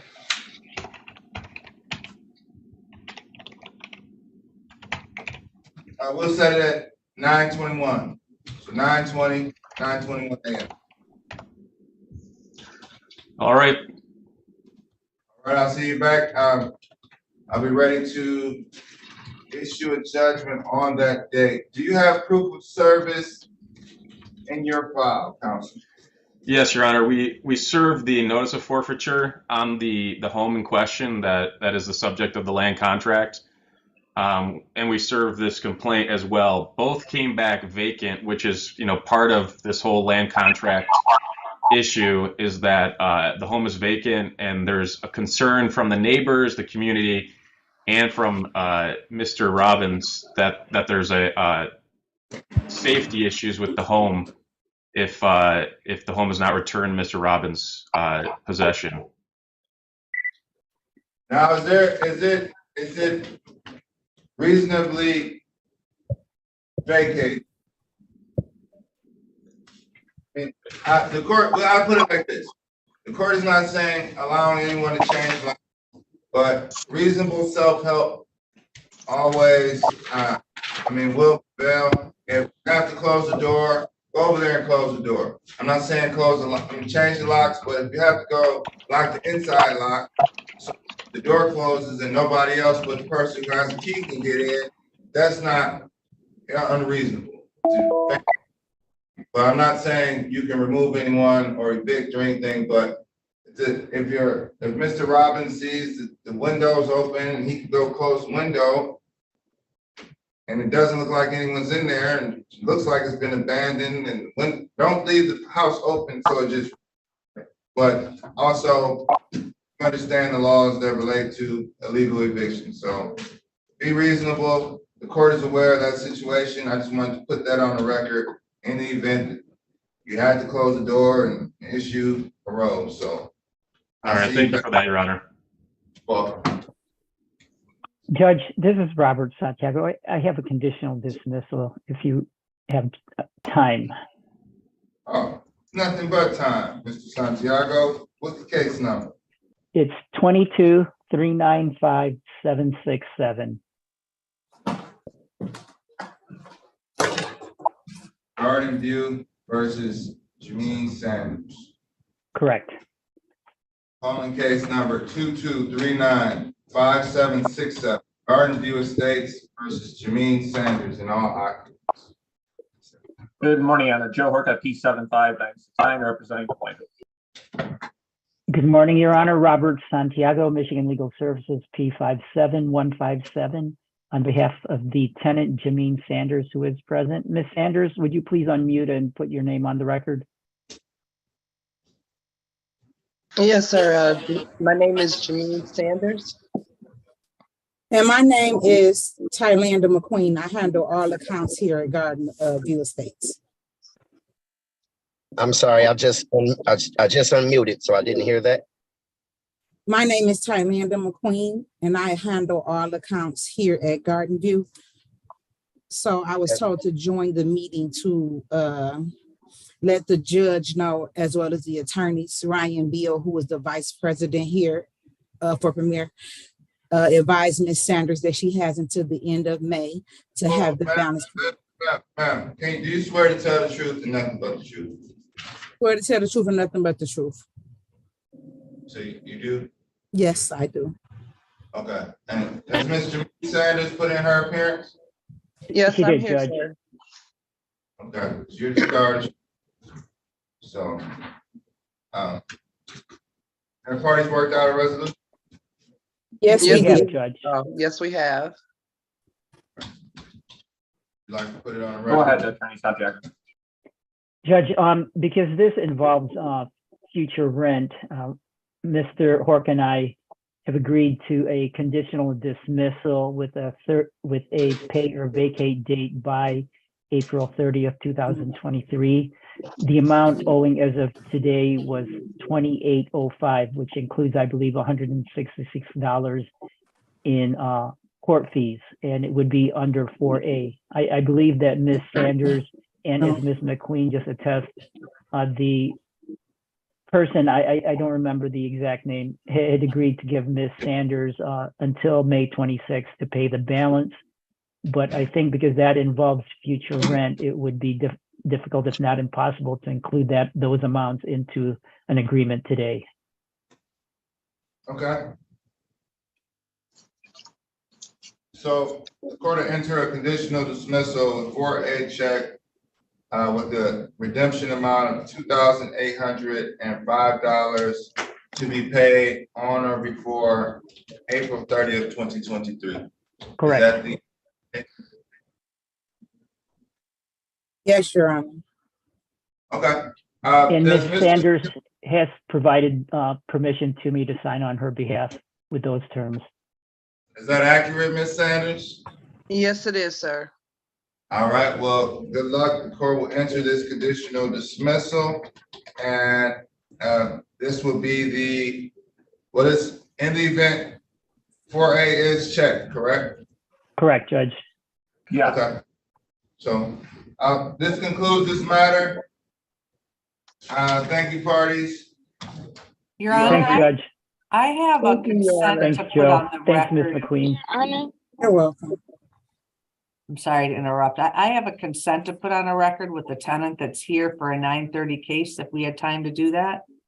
Yes, we do. Thank you.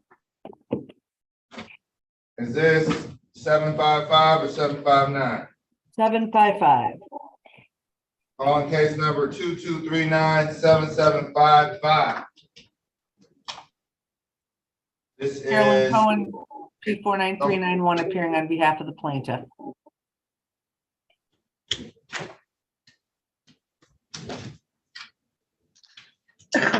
I'm sorry. Am I free to go? yes, you're free to go, Ms. Sanders. Okay. Have a great Thank day. you, sir. You too, sir. Ms. Fortune is in the gallery. You should unmute Ms. Fortune so you can speak. Yes. Was that yes from? Is that yes? Sorry, I unmuted. This is Maya Fortune. Thank you, Ms. Fortune. Have parties been able to work out an agreement? We have agreed on the amount. We've agreed to do a consent judgment. We can do it against all occupants. So you'll be dismissed from the case, Ms. Fortune. There's a total of $9,065 owed in rent, $159 in costs, for a total of $9,224. Ms. Fortune has indicated that she is going to vacate by March 26th. All right. Ms. Fortune, is that your understanding of the agreement? Yes.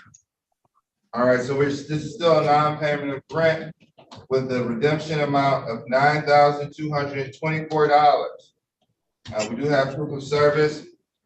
That means $9,224 can be paid, or you may vacate by March 26, 2023. There's also a dismissal to name defendants, which means your name is dismissed and a judgment will be entered for all occupants. Good luck. Ms. Fortune, do I have your permission to sign your name to this agreement? Yes. Thank you. Thank you, Attorney Cohen. Thank you. Could I get I don't believe, I have one more case in a couple other courtrooms. It was a 9:30 case. Could you call it and I could perhaps, I don't believe that the person's here. So am I done? Sorry.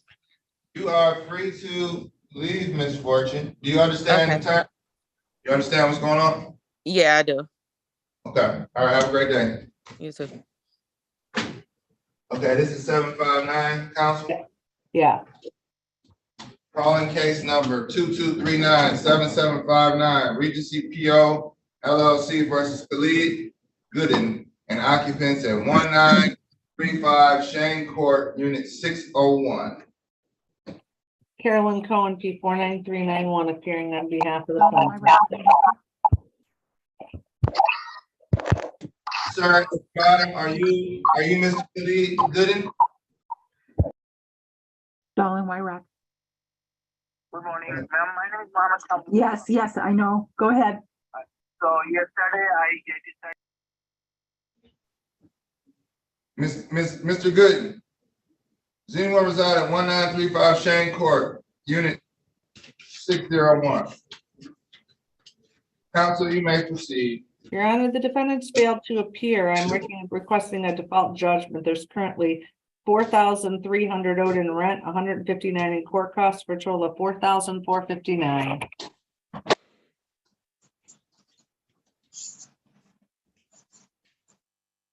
Default judgment is granted. Statutory date will be provided. Was it March 25th? Well, March 27th.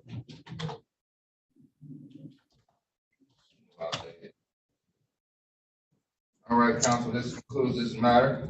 Thank you so much. Have a wonderful day. All right, you too. Excuse me, Your Honor. Good morning. I've been in here since 9:30. I'm sorry, I don't know if I missed my thing or what. What's your name? Natasha Blue. Natasha Blue.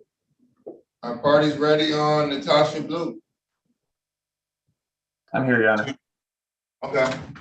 Calling case number 2239-7651.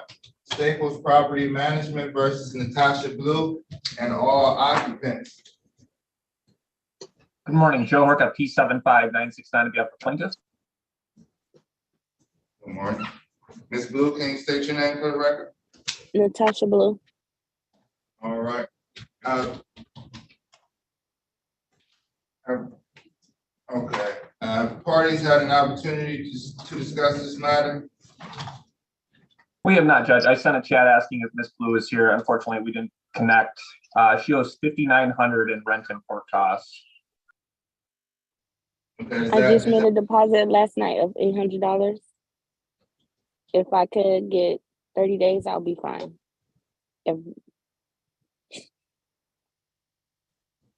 How much time did you say, Ms. Blue? If I can have 30 days, I could be fine. And everything will be at zero.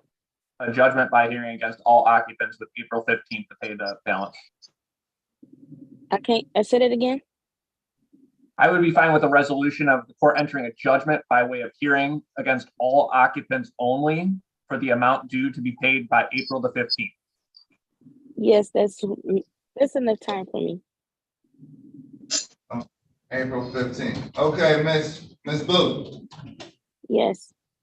The court will enter, we're going to dismiss you as a named defendant, and we're going to enter a judgment for all occupants, which means you won't have a judgment in your name. Mr. Horka has agreed to do that, and he's allowing you until April 15th, 2023 to satisfy the balance of $5,900. If you have already made a payment, that will be reduced from that $5,900. So don't wait until the 15th to clarify everything, but satisfy that amount that's owed, and then when it's paid, this case goes away. If it's not paid by the 15th, Mr. Horka can file in this court for a writ of eviction against all occupants. Is that understood? Yes. All right, good luck. Good luck, Ms. Blue. This concludes this hearing. Hi, I've been here since 10:30 and I'm trying to see if I'm in the right courtroom or not. The matter is for 7341 Fielding, all occupants, or it might be in for law. I need a case number. I don't have one. My attorneys are Ted Phillips and Lana Ward. All right, well, let them sort it out. I just really wanted to finish my sentence before you jumped in, but I'm sorry, sir. It's all right. We're on Zoom, so this happens. What's your case number? You don't have a case. What's your last name, sir? I'm sorry, Your Honor. I just put him in the breakout room so that I could try to figure out what his case number was. Okay, well, I appreciate you. Your Honor, we're ready to go in 596. 596, okay. Recalling case number 2239-5596, Rose Community Management versus occupants versus Lakeisha Taylor and occupants on Plymouth. May I have appearances? Thank you, Your Honor. Jackie Snyder Powder on behalf of Mark Wasbury, 82554 is my P number. We represent Rose Community Management in this matter. Thank you. And Ms. Taylor, state your name, please. Lakeisha Taylor. thank you. Your Honor, we attempted to work out a payment arrangement with her. She refused. So at this time, we're asking for a judgment by hearing for the total amount due or to pay or vacate in 10 days.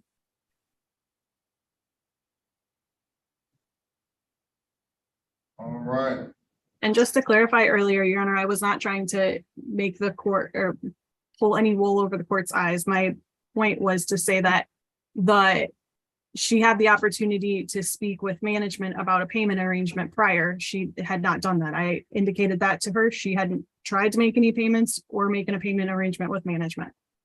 I understood, Ms. Snyder. Counselor, I understood what was going on. I just wanted to clarify for the record. It's not no issue. No, it wasn't attributed to you.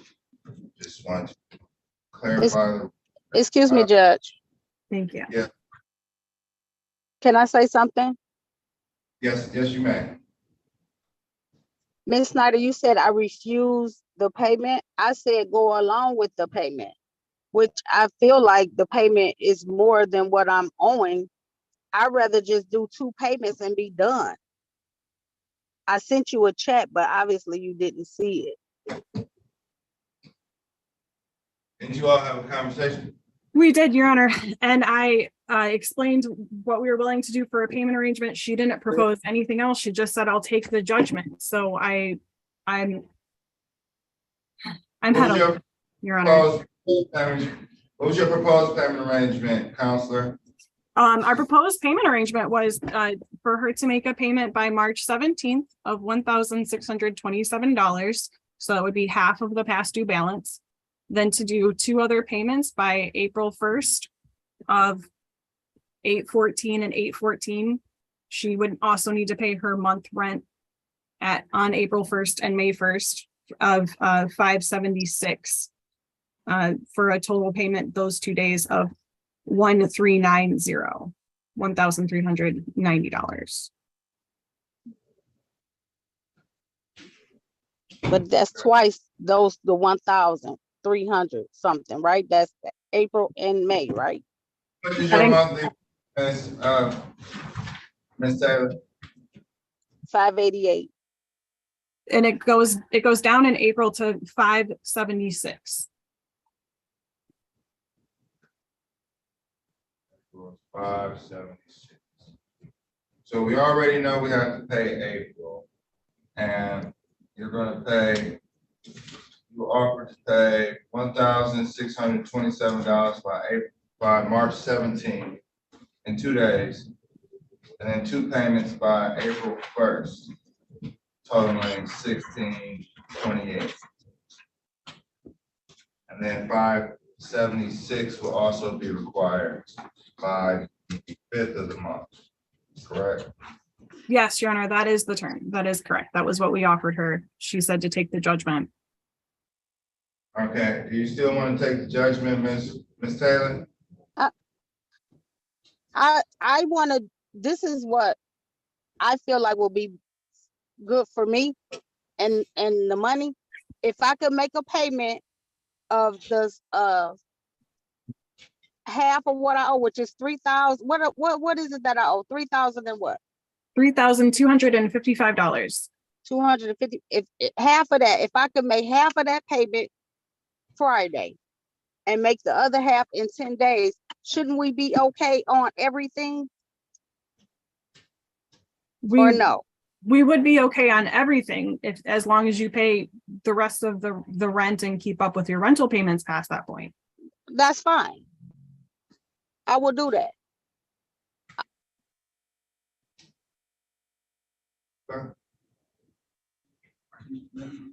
All right, that sounds like a better arrangement than proposed by plaintiff.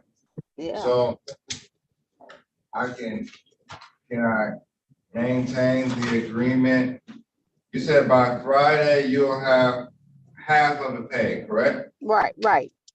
So that's 1627. So you all agreed on term number one, first Right. of all. We're all in agreement.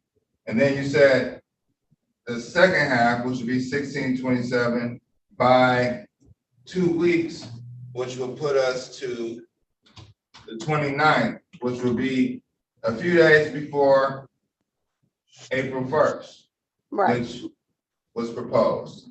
And then April rent is required because it's always required, which is 576. So it sounds like you all have an agreement with the proposed payment plan that plaintiff introduced after discussing it and getting a little bit more clarity. So, Ms. Taylor, are you willing to enter into this payment plan or this payment arrangement? Would it be designed as a conditional dismissal, Ms. Snyder? Yes. I guess so. Okay. All right. So let's just do it on the record. Okay. Or it could be a consent agreement, however. Let's do a you want. consent. Let's do a consent judgment, Your Honor. Okay, we'll do a consent judgment. Is there any objection to a dismissal to name defendants? No, Your Honor. Okay. So the court is going to do a consent judgment because both of you all agree. Correct. We'll Ms. Taylor, we're going to dismiss your name as a defendant, okay? Yes. Going to enter this as all occupants. And this is a non-payment of rent where in order to redeem this property, $3,255 must be paid. No, I'm gonna put, what's 3255 plus 576? I can't enter that because that's future rent. Right. So let's do $3,255 must be paid, but that will put us over.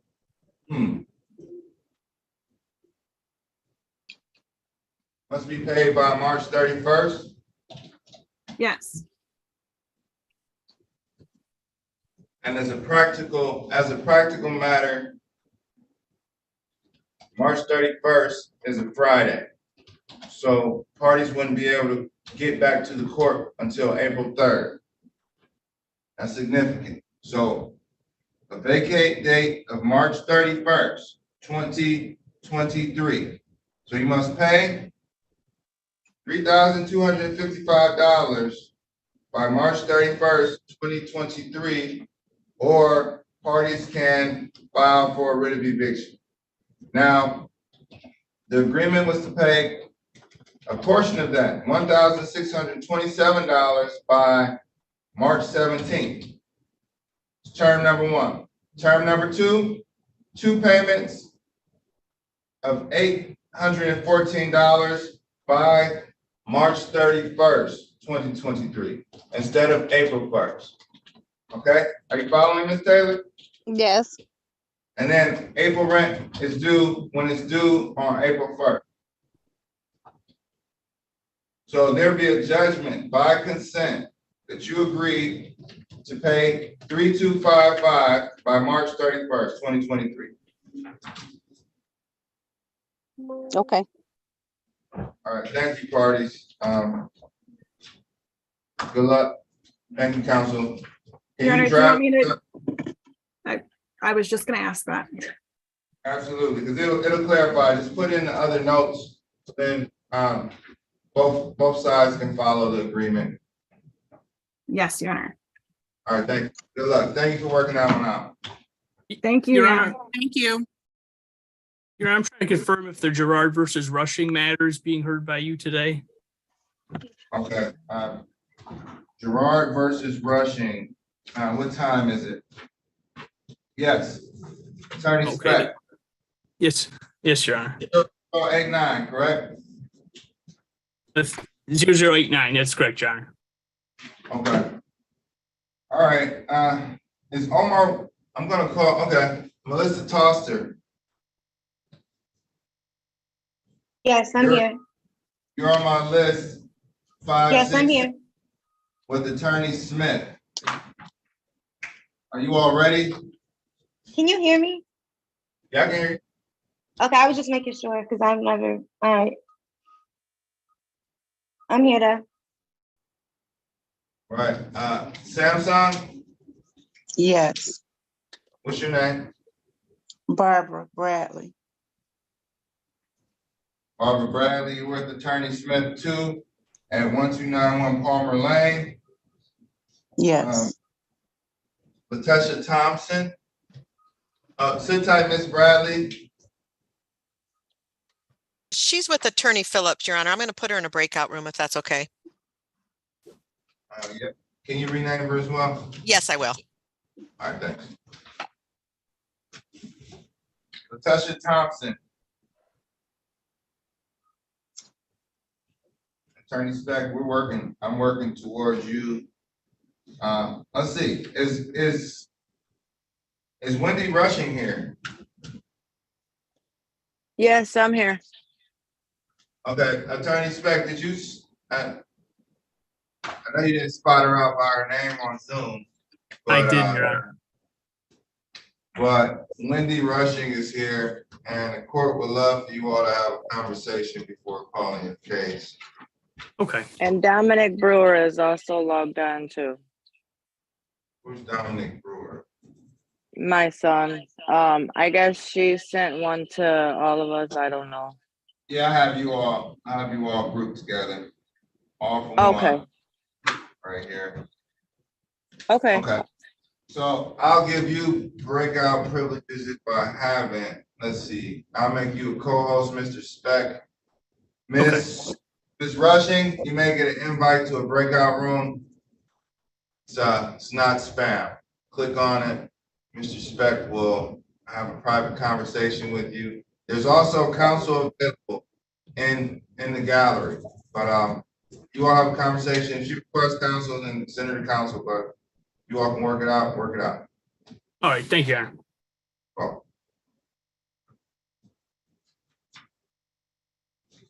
All right. Latoya. And Melissa Tosser, can you put your hand down in the chat? Latoya, Yes. I see you had your hand up. I'm just addressing concerns, you know?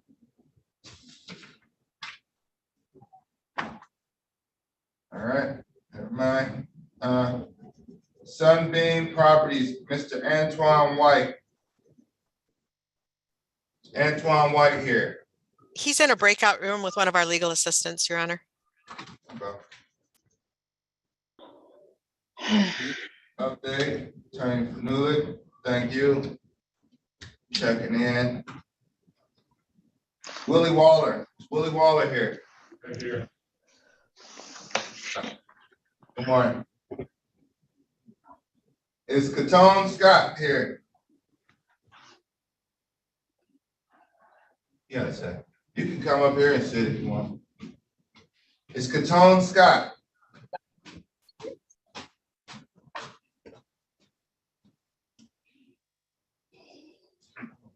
Your Honor, Diane Wyrock, have you gotten to my cases yet? They were 10:45. I can get to him. I'm on my way. Thank you. Livonia Jarrett.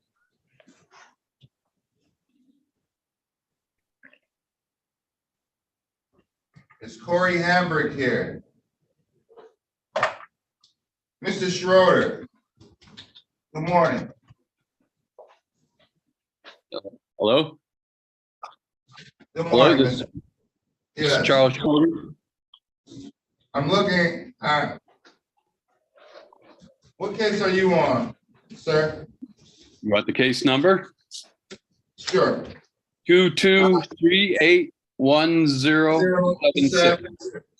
Yeah, 1076. I printed out Judge JK's docket, and it looks like you're the plaintiff for defendant Barbara Allen. Yes. Somehow you must be working off of an old notice, which is understandable, but it looks like Yeah, 2 years old. They keep adjourning it. all right. This matter is in 536. You're in 3605. No, I'm sorry. Scratch that. 360538. That's Mr. JK's new courtroom. He's aware that parties, your case won't be dismissed, but your notice probably says 436, right? The meeting number. The thing they sent me. Yeah. Well, I have you on your. Yes, it says 436. Yes. Okay, and that's understandable. Judge JK is aware of that issue. We have some notices out here that I moved into his courtroom. He moved into another courtroom. So we've been checking defendants or checking plaintiffs, and I've just cross-referenced. That's why I called you, because I don't see you on my docket. I've gotten through most of my cases and I don't see you on my docket. So you need to go to 538, 360-538-0000. Okay. I can do that now. You can do that now. I can remove you from here. That'll put you back on that initial Zoom screen. Type in the new Zoom code. Switch out 436 to 538 and let them know what happened. All right. Thank you, Ron. Well.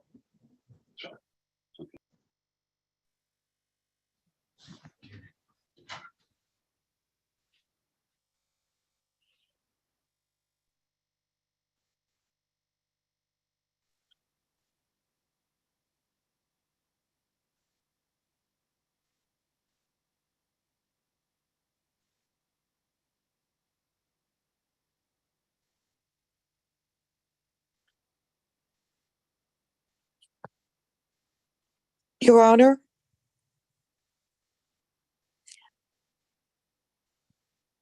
I think I may be in the wrong courtroom too. I have Town Square versus Reed. And I had a notice for Sabree, but I see Judge Jocks had it before. 294, 2294. Oh, why is that case? Yeah, Town Square versus Reed. Yeah, CCO Reed and Aaron Reed with Attorney Lott on the other side. Scheduled for 10:30. Yeah, Yes, it's in 538.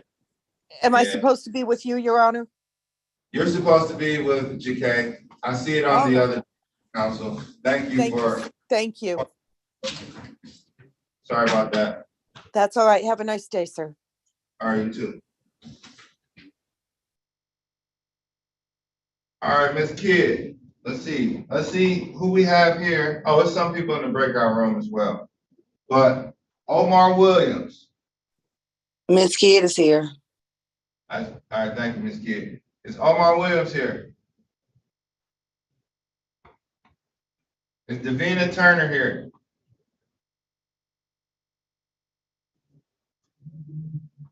I'm cross-reference this breakout.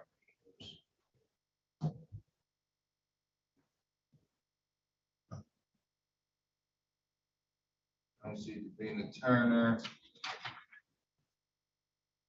Letitia Thompson, I believe, is Letitia Thompson here.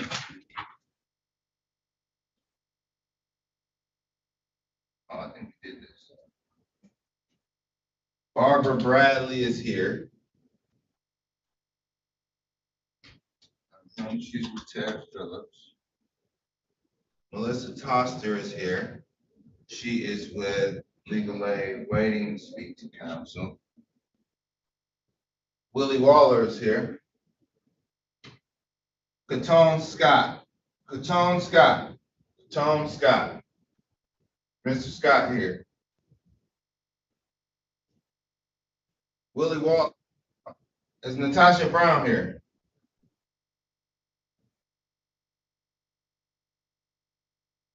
Natasha Brown here. All right.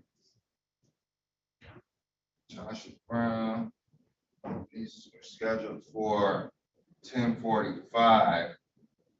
Technically, defaults get called an hour after.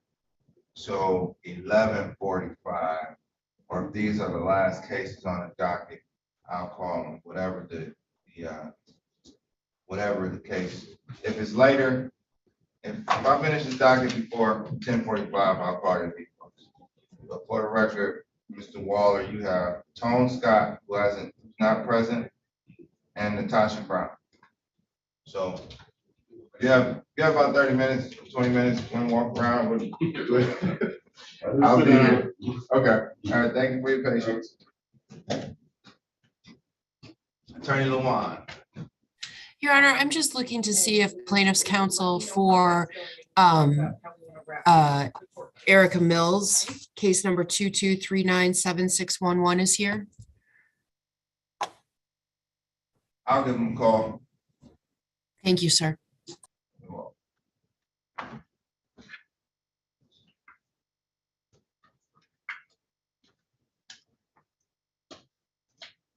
Doing over there today. Good. How about you, Judge? Good. I need to call.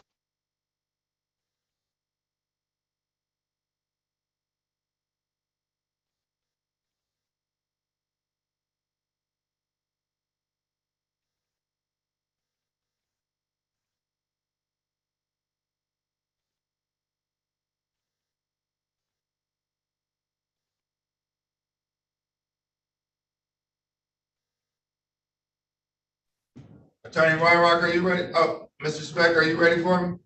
Your Honor, I wasn't able to meet with the defendant or her legal assistant attorney in that breakout room. They were in our room, but they wouldn't meet with us. So I don't know if we could just I don't know where she. All right. That. I don't have too many cases left, so call these. Is Davina Turner here?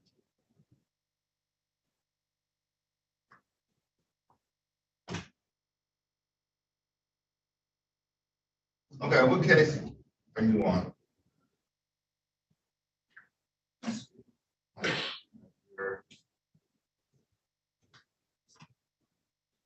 Zero 89.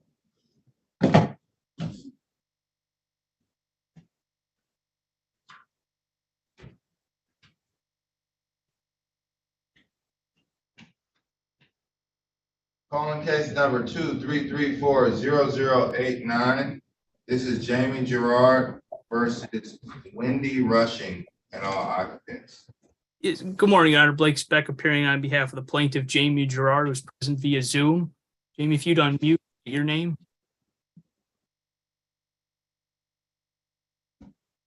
Jamie Gerard. Thank you. Is Wendy Rushing here? Here. Thank you, Ms. Rushing. Good You're morning. welcome. Good morning. All right, this is the summons and complaint for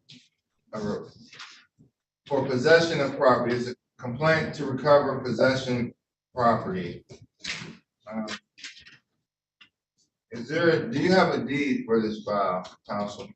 That's correct, Your Honor. We do have a deed. I did submit it by way of mail and fax to the court, evidencing my client's ownership of the property. Deed was signed back in August 2016. I can submit another copy, but I did submit it by fax and by mail on March 2nd. Do you have it handy, counsel? I do, Your Honor. I have it right here.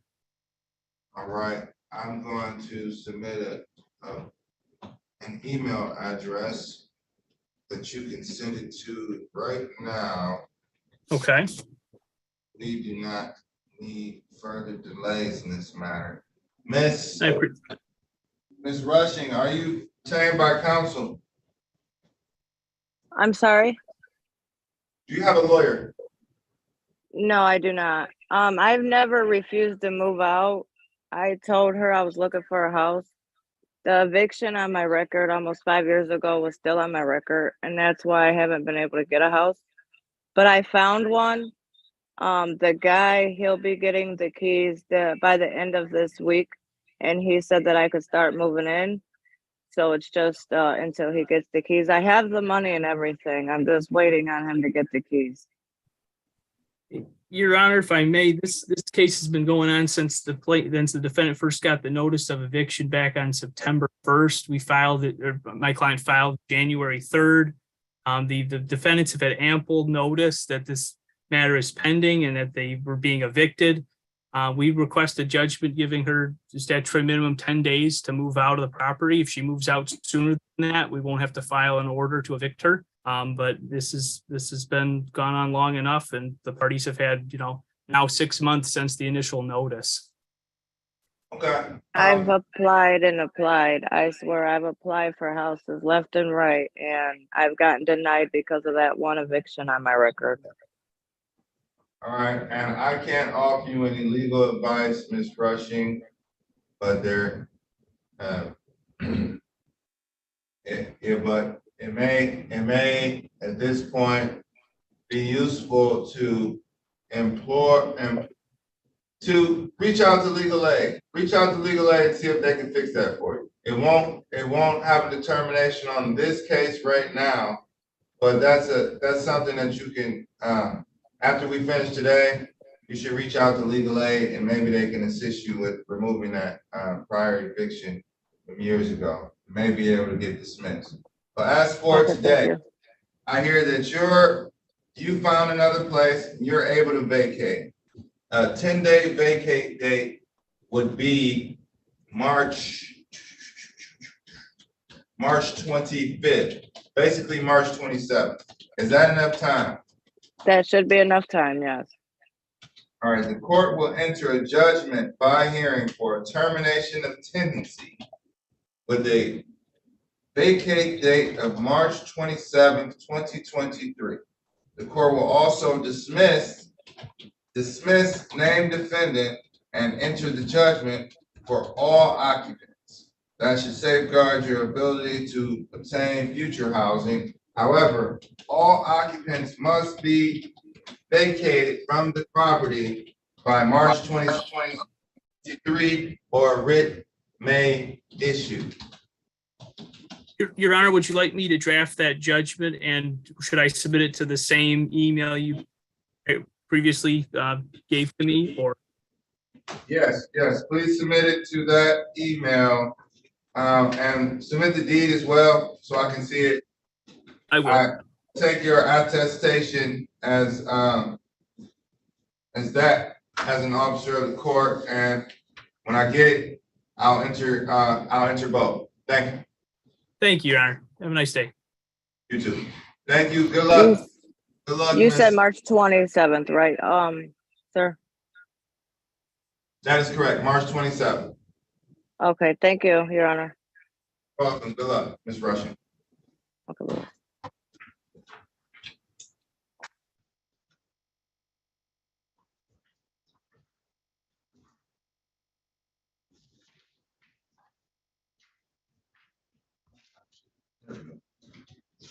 All right, Attorney Wyrock. Good morning. Good morning. Are we ready? I'm ready. Okay. Is Corey Hambrick here? He's in a breakout room. I was waiting to hear back from Ms. Wyrock.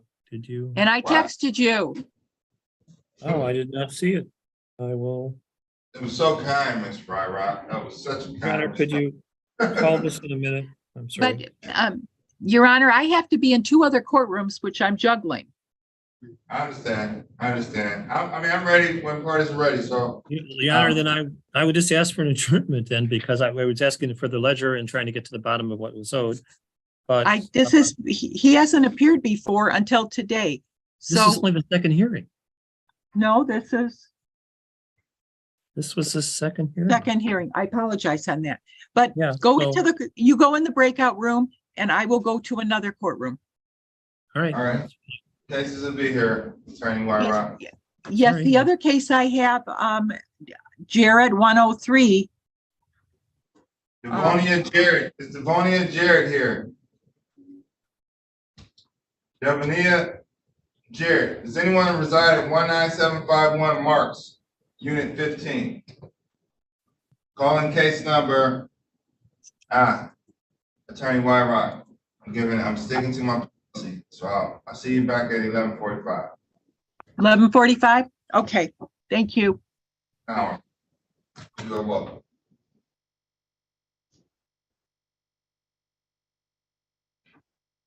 Rashida Kidd. Rashida Kidd here. Rayshana Kid. Okay. Is it a D in your name? No. Okay, they have you as Rashonda. It's not what I said, but okay, Rashonda. Miss Kidd, is early Doris here?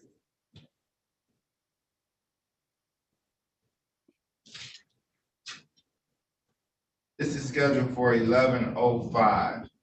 I'm being fair to all parties and allowing parties an hour for defaults. We'll call this, if it's the last case, we'll call it earlier. Well, I'm at work and I don't know if my lunch break, my lunch break getting ready to be over. That's why I had the case called at this time at 11:05. It was a lady originally our case. What's your telephone number? Do you mind putting it on do you want to put it in the chat or you want to just tell it to me? I can tell it to you. What's your phone number? 248-240-8607. Well, this is the thing. Your case is likely going to be a dismissal unless early Doris, is early Doris here. So I won't need you to be here for dismissal. In the event she shows up, then I will call you to make sure that you appear because you have been here, Ms. Kidd. So if I don't call you, your case is likely dismissed. Check the register of actions tomorrow to get an update. Look for a call. If you see a call from court, was it a 9? What's it? What's the court's 965? Yep, 965. If you see a 313-965 number, that's us. But if you don't, then we didn't try to call you and we dismissed your case. Good luck. Okay. Go ahead and go to work. Thank you, sir. You're welcome. Thank you. Oh, shoot. All right. 10:45 right before 11. Jalissa Cousins. Jalissa Cousins.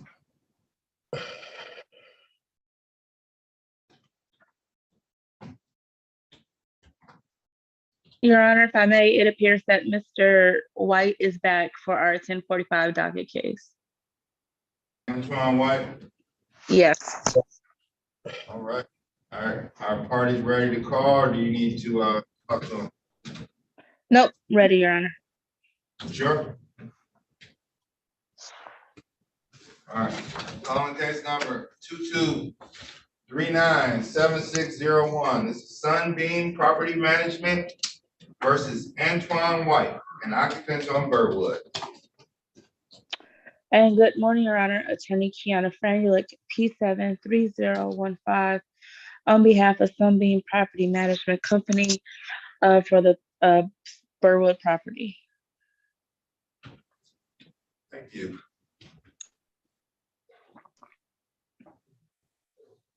Is Antoine White here? Yes, Your Honor, I'm here. Oh, good morning, Mr. White. How are you? Doing well. Have parties had an opportunity to discuss this matter? No, I was just, go ahead. Your Honor, from speaking with my clients, there's no interest in negotiating anything different than what's owed. Currently, the outstanding balance is over $4,000. The last payment that was made in this matter, I believe, was December of 2022. We are now going in March and going into April. We see no good faith effort to make any payments on this outstanding balance. So we're just asking for a judgment for the amount to be paid within the time frame allotted, no more than the 10 days. Your Honor, he was waiting to speak to legal counsel. Can we Yes. give him time to do that? Absolutely. Thank This you. case is, it could be called, both of you all sat here, neither party had a discussion with each other. And I'm not going on a record to enter a judgment, not more for 10 days, and you didn't speak to Mr. White. Your Honor, there's not changing my client's mind in this matter. Well, it Your doesn't Honor, matter. Policy of the court, somebody needs to talk to somebody before I displace them. So he has legal counsel anyway, so I'm gonna put him in there with legal counsel, and you all have a conversation with each other, and then I'll call the case. You're all wasting time. You're not Your wasting Honor. wasting your time. I still have a few more cases, but you're sitting here and go ahead, Mr. White. Your Honor, I was talking to I was talking to someone from the court and they were trying to get me legal counsel. The situation that's not being told about this house. Mr. White, talk to legal counsel. I won't waste your time. It's not even wasting time. I don't want to put anything on the record and not allow counsel to respond. So I want let's package this up and get it back on the docket. I'll recall it. We'll recall it next, whatever. Just please have that conversation before. Thank you. You're welcome. Attorney Phillips, are you free to give legal advice or no?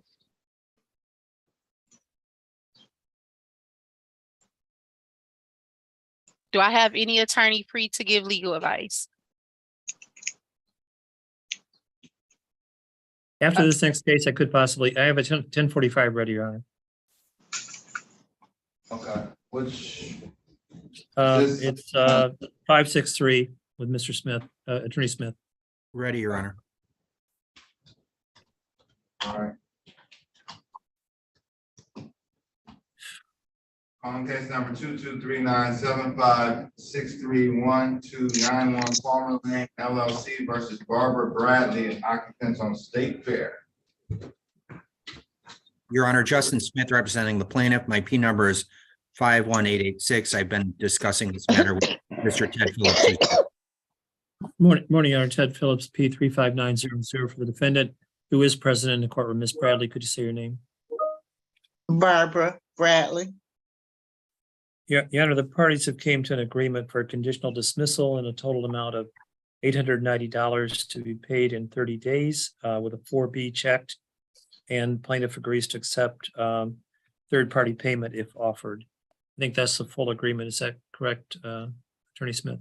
Mr. Phillips, it's close. And as we were discussing, of course, there's going to be an April month of rent that's going to be due that has not been accrued yet. That would not be subject to our understandings. But at the same time, we have made some informal accommodation for that off the record. Is that correct? That's correct, but it's not part of this case, but yes. Yes. Okay. So Judge, I think that we're good to go. Mr. Phillips, you'll present that to the court, and might we have a control date, Judge, just to make sure it gets in and we're okay with everything? Do I have your permission to sign, Attorney? You would. Smith? You would. Okay, thank you. I would normally have sent it to you. So, okay, that'll get in. It looks like Tomorrow. Okay, let's do a control date. Can we do it late in April? Yeah. Okay, let's do it. Let's do it April 27th. Okay, that'll give us a chance to make sure that we're square on everything. And do you have a proposed time, Judge? 9:01. Got it. Thanks, Mr. Phillips. You're welcome. Have a good day. And you. Thank you.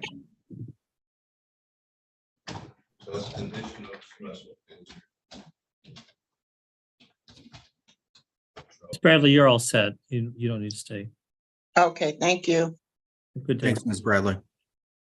Thank you. Thank you, Ms. Bradley. Good luck. Thank you. Have a good day. All right, too.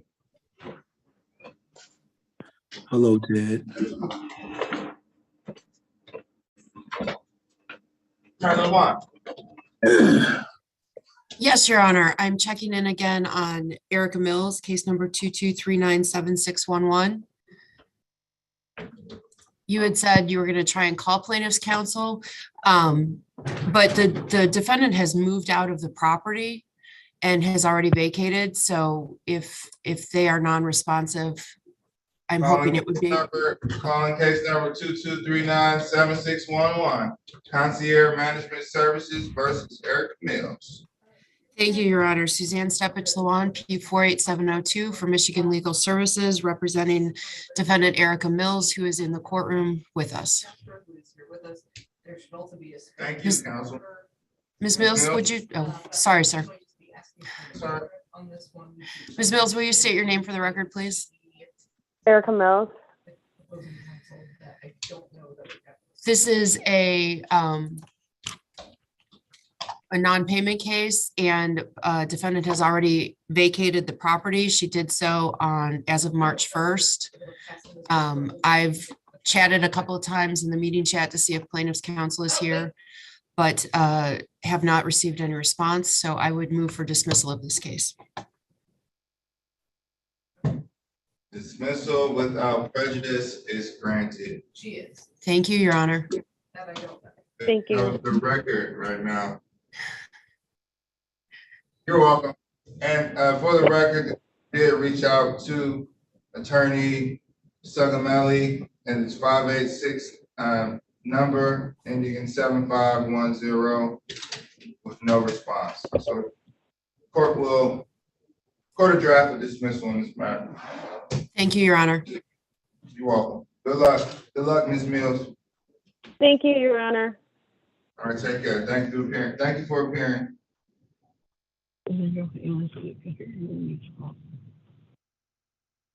That concludes this matter. Dismissal will be submitted on that file. We won't be waiting for anything from you all on this one.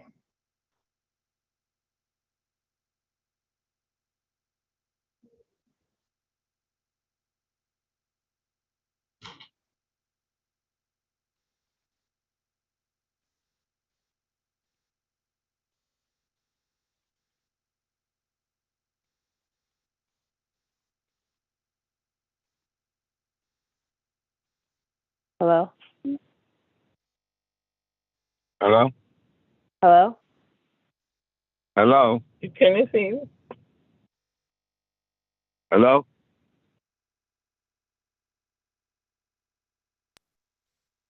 Hello, I see you dialing in. How you doing? 0734. 0734. That's you. Yes, that's you. Tell me who you are. Kenneth Heath. What is your name? Kenneth Heath. Kenneth. What you got? Yes, sir. Kenneth. Yes. Who's in the wrong courtroom? What case number do you have? Sorry. What case number? What's the case number? Here we go. 222388140. We were in the wrong courtroom.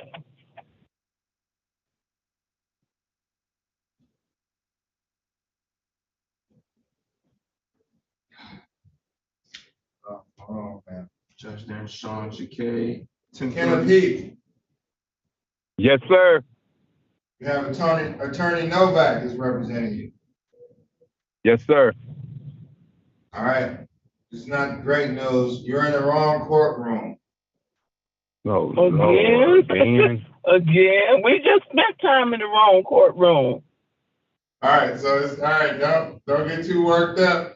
But I need you to zoom into a different Zoom code. I see you dialed in. So you dialed in, there was a prompt to enter a certain code. I'm going to give you the new code, okay? Thank you. Thank you. It's 360-538-0000. 360-538-40. That is correct. Thank you. All right. You're welcome. Thank you. You're welcome. I don't see you no paperwork. That's a problem.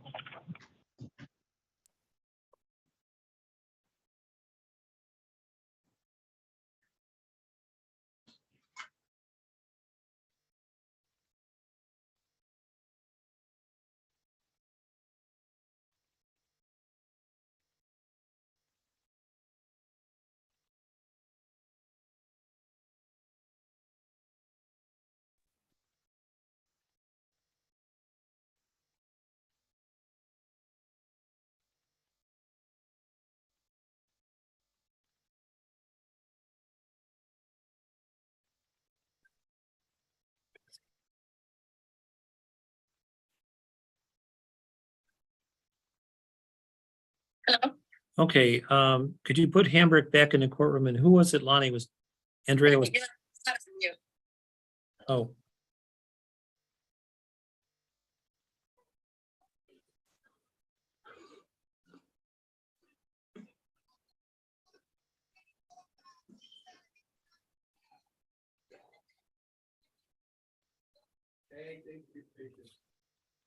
So, yeah, she did get it.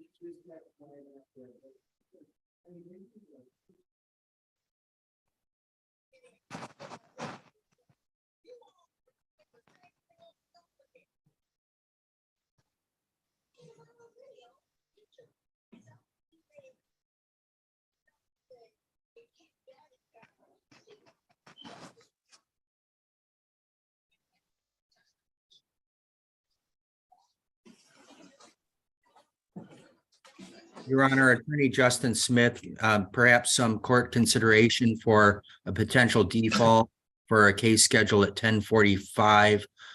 Last four numbers 7562. I'd be happy to call out the name of the named defendant and the address. Letitia Thompson. Is Letitia Thompson here? Does anyone reside at 1291 West State Fair, apartment 104? Calling case number 2239-7562. This is 1291 Palmer Lane LLC versus Letitia Thompson and occupants at 1291 West State Fair, apartment 104. Appearances, please. Your Honor, it's Attorney Justin Smith representing the plaintiff in this case. My P number is 51886. This case came to the court on a non-payment of rent case, so that's where we're at today. No appearance from what I hear or see from the defendant. All right, the court does have proof of service in the file. What's the total amount owed, counsel? Your Honor, I unfortunately I have somewhat of an outdated ledger. I'd have to follow up on my client. As of December, I see that $1,725 is owed and nothing has been paid since then. I'm sorry, my legal assistant's calling out for me. Patty, do you have anything more? Oh, I'm sorry, Judge. To be honest with you, I'm thumbing through my file and I don't have the current ledger with me. So I'd have to verify that. I would assume that there's another 3 months of rent that's due and owing beyond the December ledger that I have. But as an officer of the court, I will verify that and submit the appropriate numbers to the court.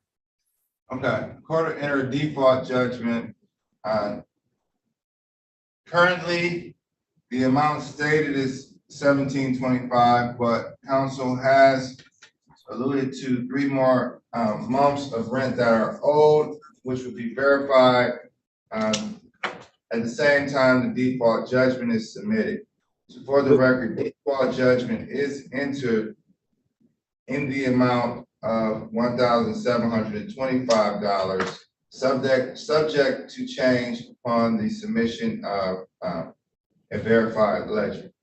And Your Honor, I will do that. What I'm going to do, if the number varies from what I put on the record, I'm going to attach a proposed ledger in addition to the judgment if the numbers are different, so Your Honor can consider that. Okay. All right. Thank you. Thank you. Is there a proposed vacate date? Whatever Your Honor normally assigns to that, I will take that at your direction. Of course, you know how good landlords do it. They ask for 10 days, so that's what I'm going to ask for. Okay.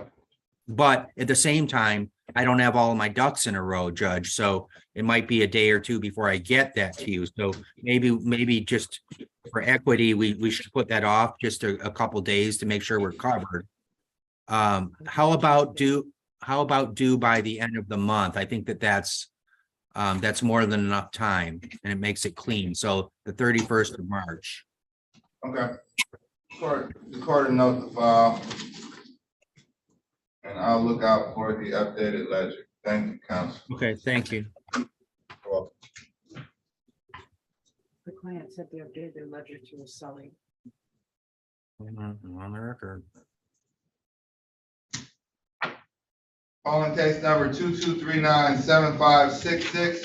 I Rent Detroit Property Management versus Melissa Toster. Good morning, Your Honor. Robert Santiago, Michigan Legal Services P57157 on behalf of the tenant Melissa Toster, who is present. And I think Mr. Smith left prematurely, but we did come to an agreement. I don't know if the court wishes to try and contact him or if the court wishes for me to place the terms on the record. I was the one responsible for preparing the conditional dismissal and submitting it to Mr. Smith. Okay, if parties have contemplated as an officer of the court, I'll accept your terms. Thank you, Judge. We are going to submit a conditional dismissal. It will have no payment amount. It will be a vacate date by April 15th. That if necessary, if a default judgment and order of eviction are required, that it will enter as to all occupants only. And Ms. Toster did give me permission to sign on her behalf. Okay, is this a 4A or 4B? I believe based on the terms that it is a move out, and Ms. Toster has assured she will be out, 4B is acceptable, Judge. Okay, and do you have consent to sign Ms. Toster's name?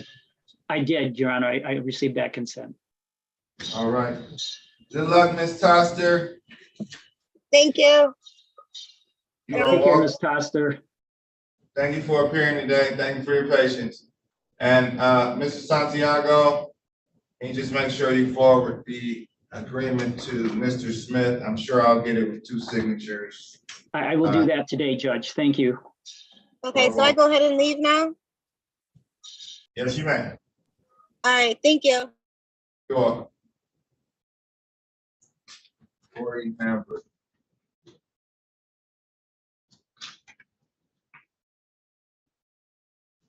Okay.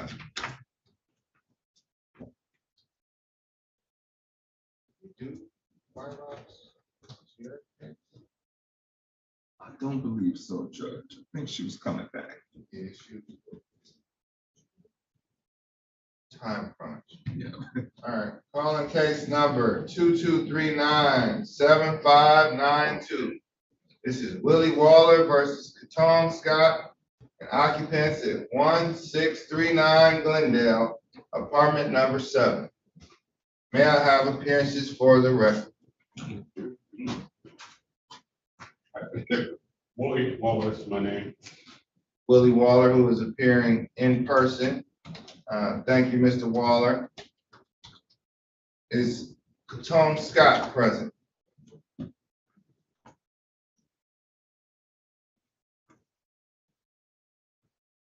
Is anyone from 1639 Glendale, apartment 7 present? Mr. Waller, how did you know to come to my courtroom? I was son, I guess, to up here. And can you may approach, can you present that? Yes, these are Judge. Okay. You good? You see it anyway, right here.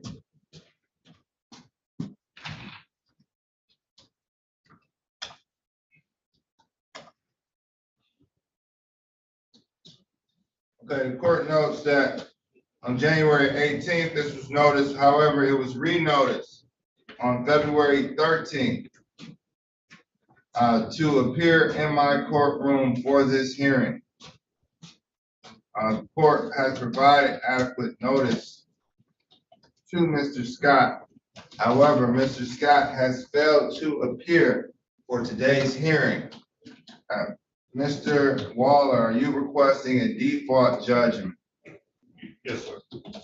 That is a yes, sir. If the court reporter did not hear it, the court does have proof of service for this file. Court also has a summons complaint and notice and demand for non-payment of rent. Court will enter a default judgment. How much rent is currently owed?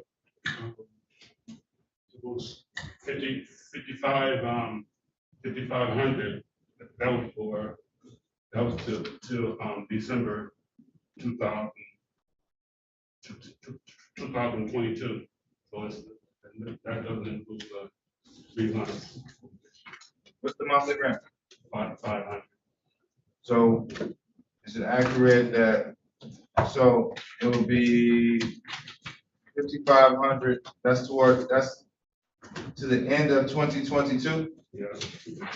Plus $1,500, which would be 3 months of rent times 500?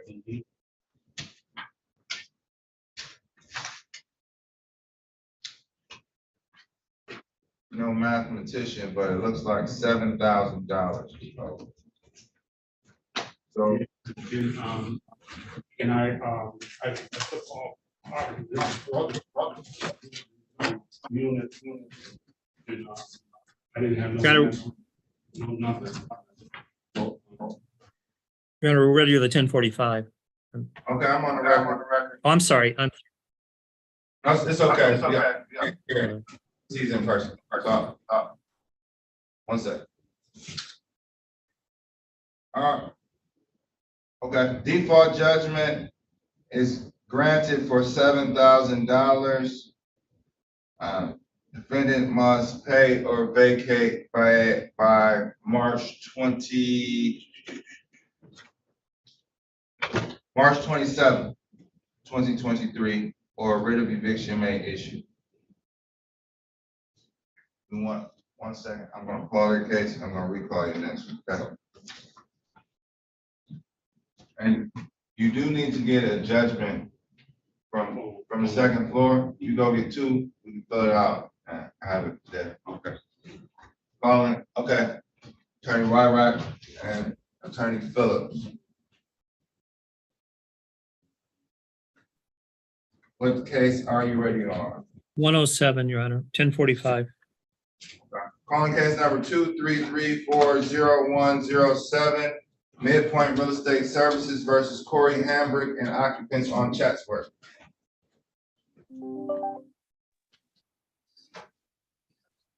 Wyrack, you're muted. I just found that out. Diane Wyrack on behalf of plaintiff P59773. On behalf of plaintiff.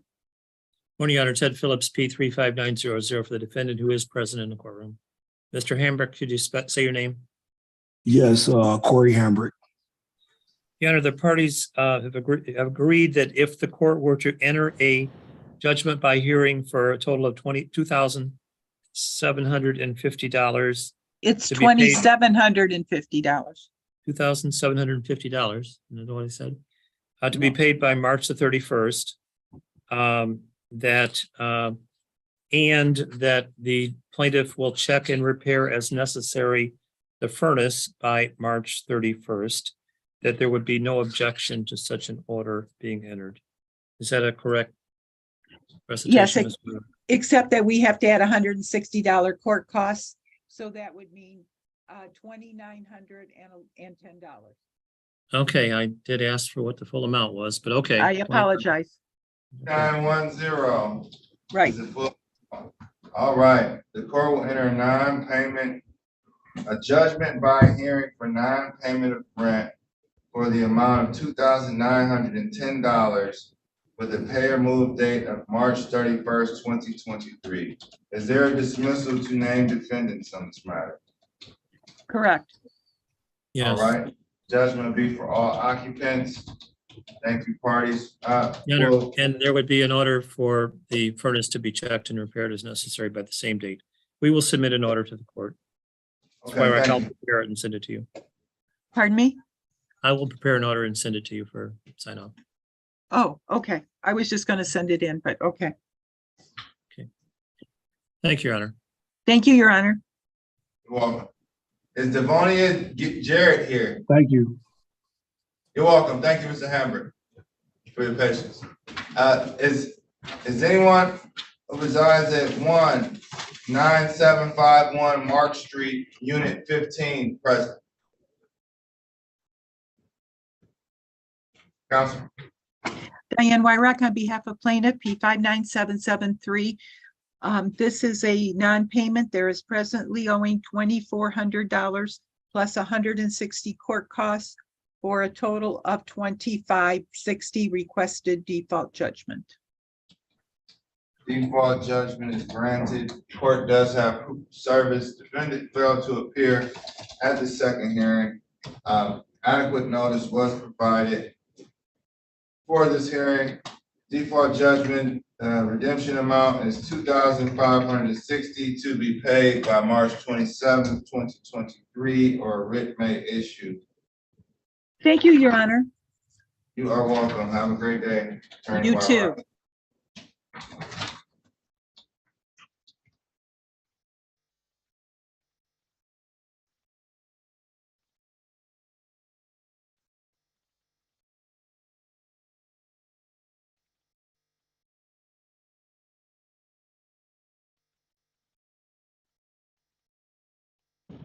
Is Early Doris here? Early Doris. Early Doris. Is anyone from 8278 Brentwood here? Ms. Fredoulis, are you still waiting for parties to come out of the breakout room? I am, Your Honor.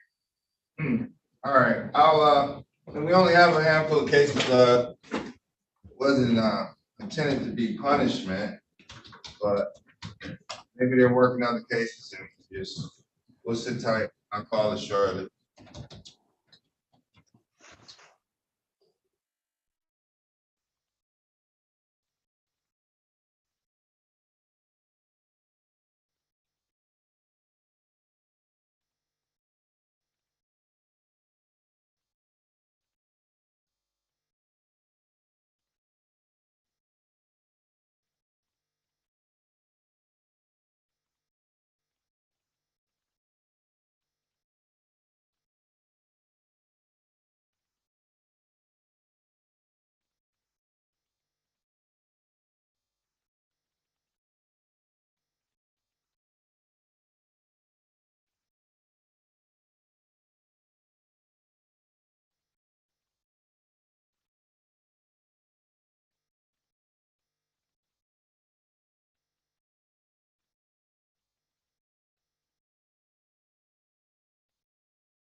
Attorney Phillips, are you ready? Excuse me.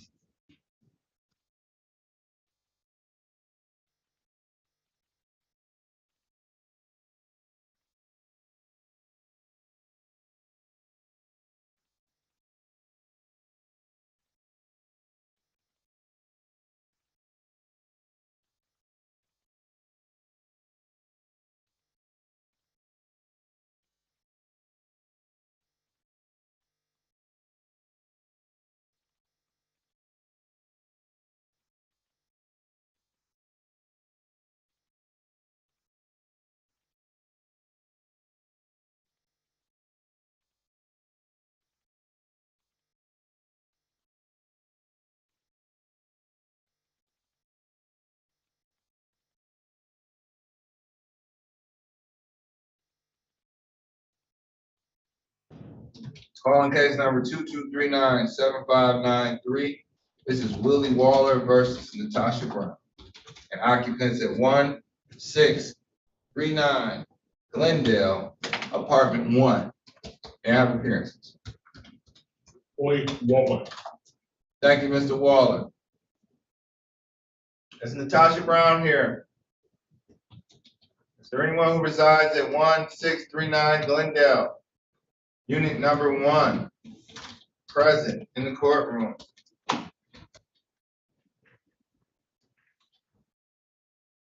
Dude. How much rent is owed, counsel? Mr. Waller? It was, we was filing for that, Sarah, and she was denied. And it was almost like $8,000. Yeah, see, the pleading says $9,775. This was filed in December. Is the rental rate $425? Yes. So would the 9,775 be, okay, excuse me, strike that question. 425 times 3 plus 9,775, is that what we're, okay. So 425 times 3 is 1275.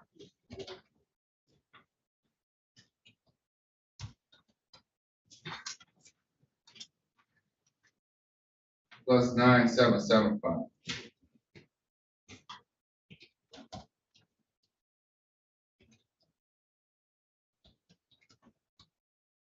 You get 1150. 11050. Let me know what you got. I'll do it in my phone as well. Check my math. That's right.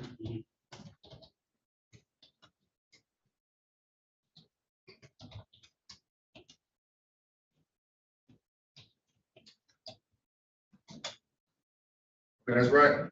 Yes, sir.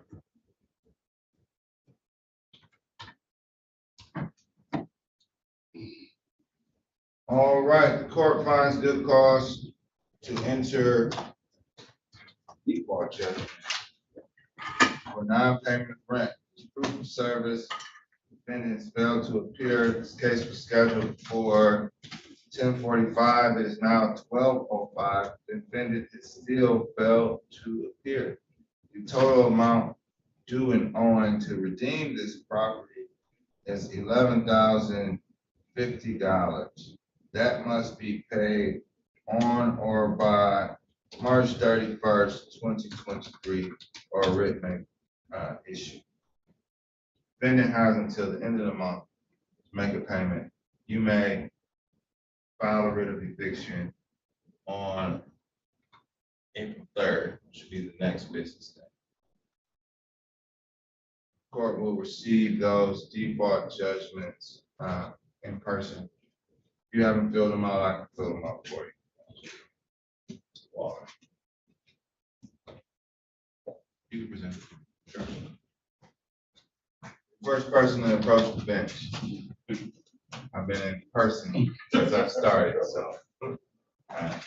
First person. First person. I didn't have a court officer in here, so I'm taking my risks. All right.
Are parties ready? Can we have a hearing? Oh, okay, I see both sides are in there. That's why. Is Effer Williams here? Effer Williams. Calling case number 2334-0125. Effer Williams versus Quashawn Houston. Neither party has appeared or answered the call of court. This matter is dismissed without prejudice.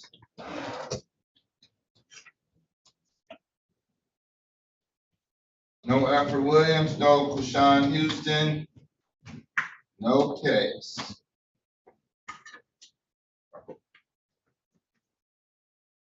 Parties may file a motion to reinstate or refile the matter.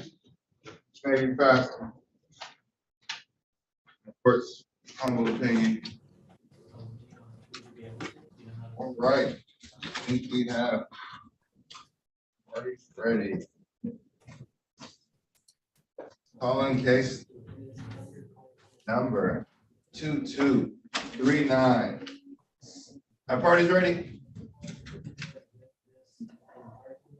On Sunday, Your Honor?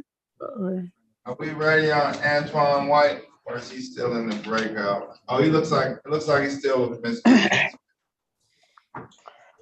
Actually, Your Honor, he is working and he works in patient care in a trauma center, so he had to run back into work. We would ask the court for a 30 days of time, or at least a couple of weeks to get the ledger. And there's some dispute about payment amount and whether or not the house is being sold. And he just needs some time to relocate his family. Are we on the record? I'm calling case. Yeah, we are on the record. Attorney Kiana Franulik, P73015, on behalf of Sunbeam Property Management, and we wholly object to any 30-day objection in this matter for several reasons. One, the demand was sent in December of 2022, which was provided to Mr. White. At no time did Mr. White reach out or attempt to contact anyone at Sunbeam Management Company's office or myself.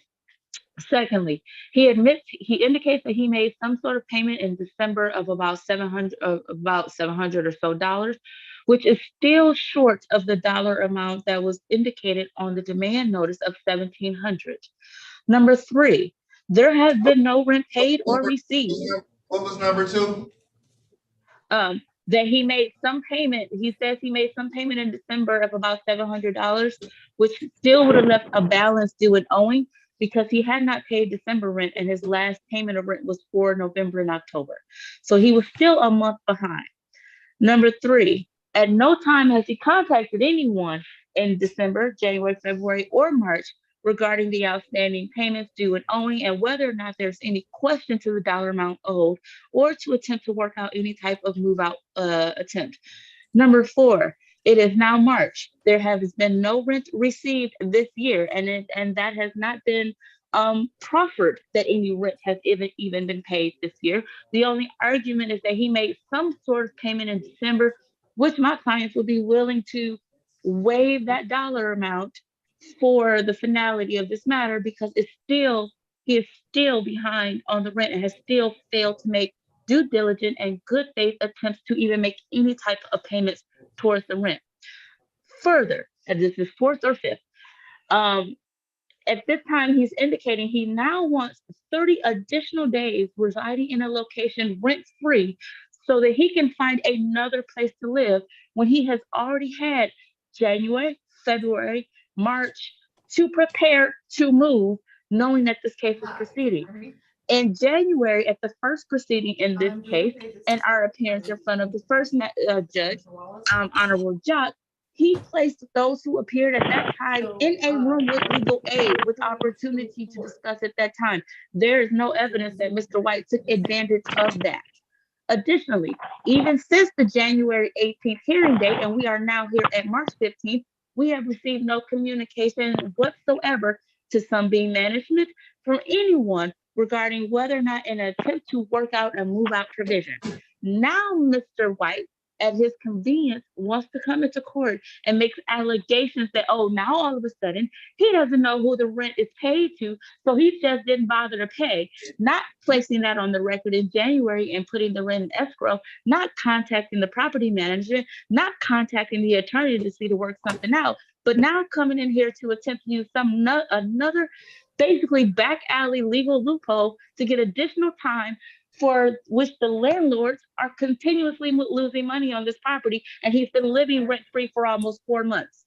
Now, I understand that the court tries to be as fair as possible, especially with the Truth in Renting Act, but we're objecting to 30 days.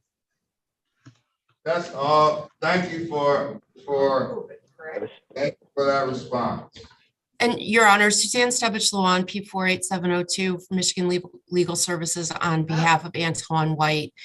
We just feel this is the first time we've seen this case. I'm not exactly sure what happened in the past. It says that I believe the original judge they said was Judge Brew. And at least on the record of actions, it says that. And it's our understanding that Mr. White was not given the opportunity to speak with an attorney at that time. We have some disputes. We've not seen a ledger.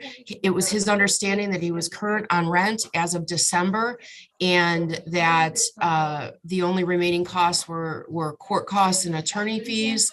And apparently the house is in the process of being sold, and there are people coming to his door saying that they're buying it, and he just wants some time to relocate his family. Your Honor, may I please? Mr. White, how much time do you need? Your Honor, I was asking for 30 days. The last payment, something is false that she stated. The last payment that I made in rent was $1,000, Your Honor. And when was that?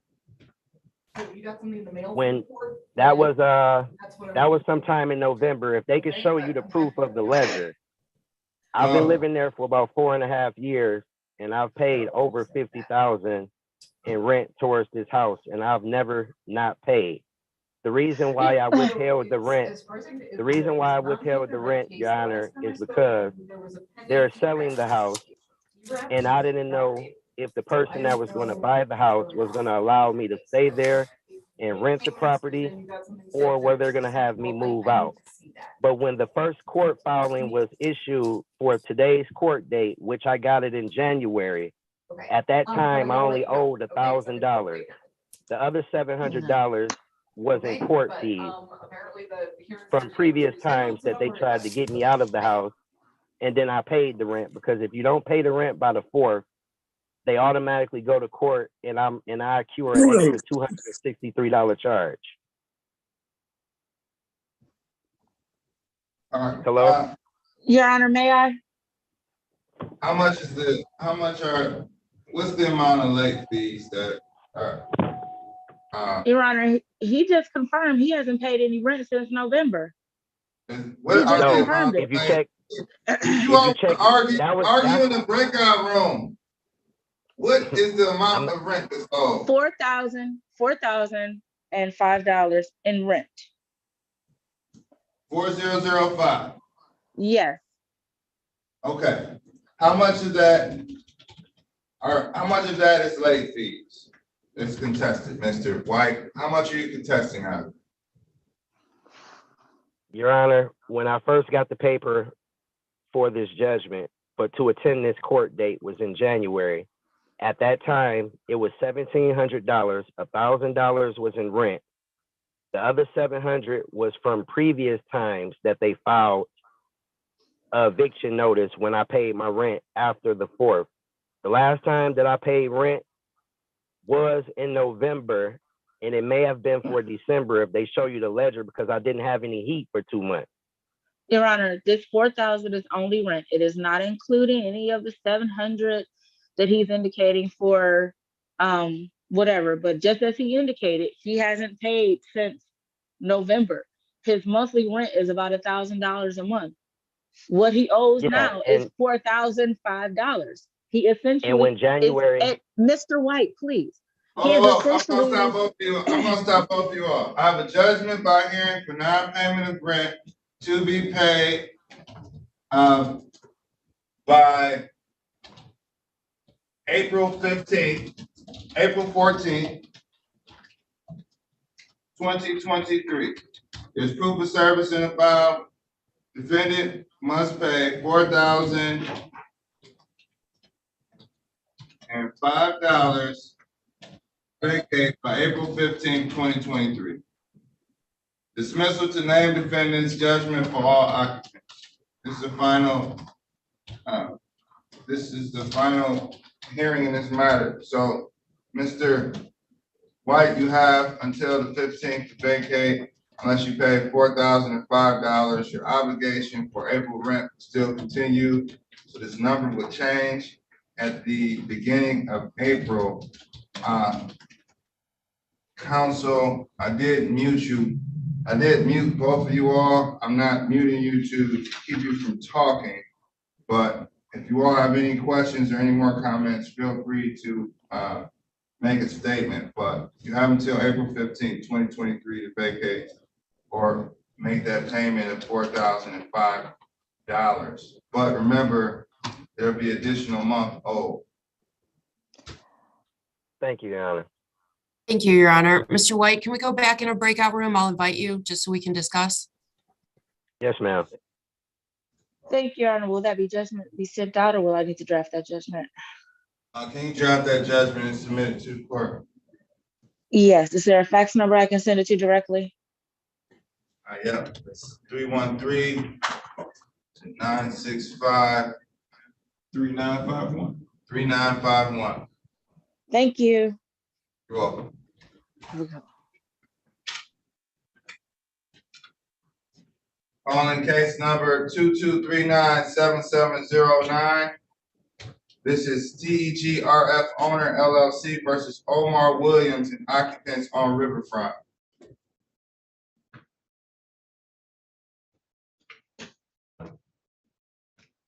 Attorney Cox case.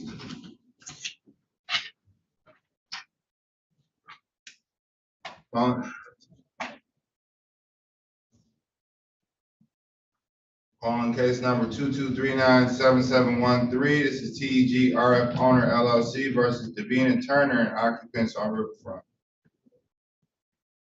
Court up. Davina Turner is here. Okay. Are you Davina Turner?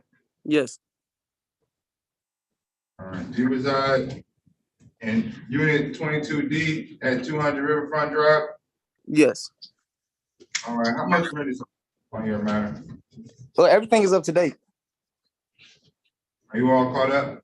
Yes. So you're attesting to the court that you don't owe any rent? Yes. All right. This matter is dismissed. Can be refiled. Unless that's Attorney Horka. Well, plaintiff failed to appear, this matter is dismissed upon the representation that doesn't owe any rent. And defendant is the only person here to make that attestation. So continue to pay your rent, because I'm sure there will be a refiling if you don't. But as it stands right now, Davina Turner and all other occupants, this matter is hereby dismissed. Thank you. Okay, thank you. Have a great day.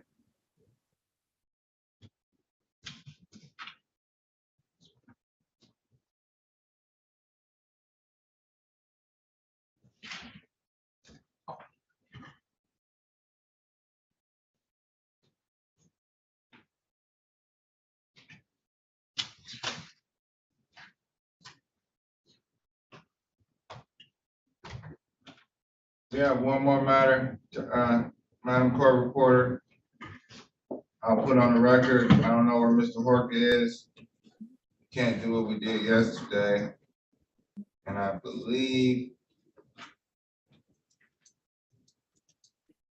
this matter is a dismissal. Yes, Your Honor. What'd you say? I just said, yes, Your Honor. Oh, okay. I was responding to what you were saying. All right. Okay. Calling the last case of the day. This is case number 22397709. TEGRF owner LLC versus Omar Williams and occupants on Riverfront.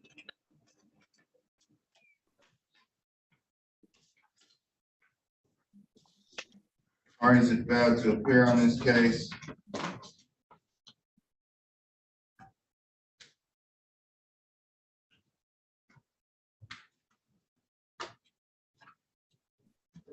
Neither party has appeared. This matter will be set over to March 28th, March 29th at 9:31. AM.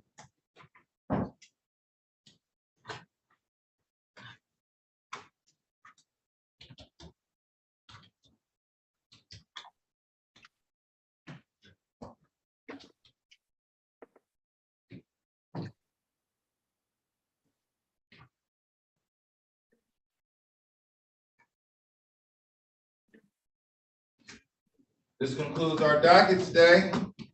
Okay, thank you. You are welcome. Thank you, legal aid, all volunteers. You all have a great day. Enjoy your Wednesday. Yes. Okay, it was a pleasure, Sir Clerk. Thank you likewise. Thank you, Ms. Spears. Bye. Bye. Good afternoon. See you tomorrow. Bye tomorrow.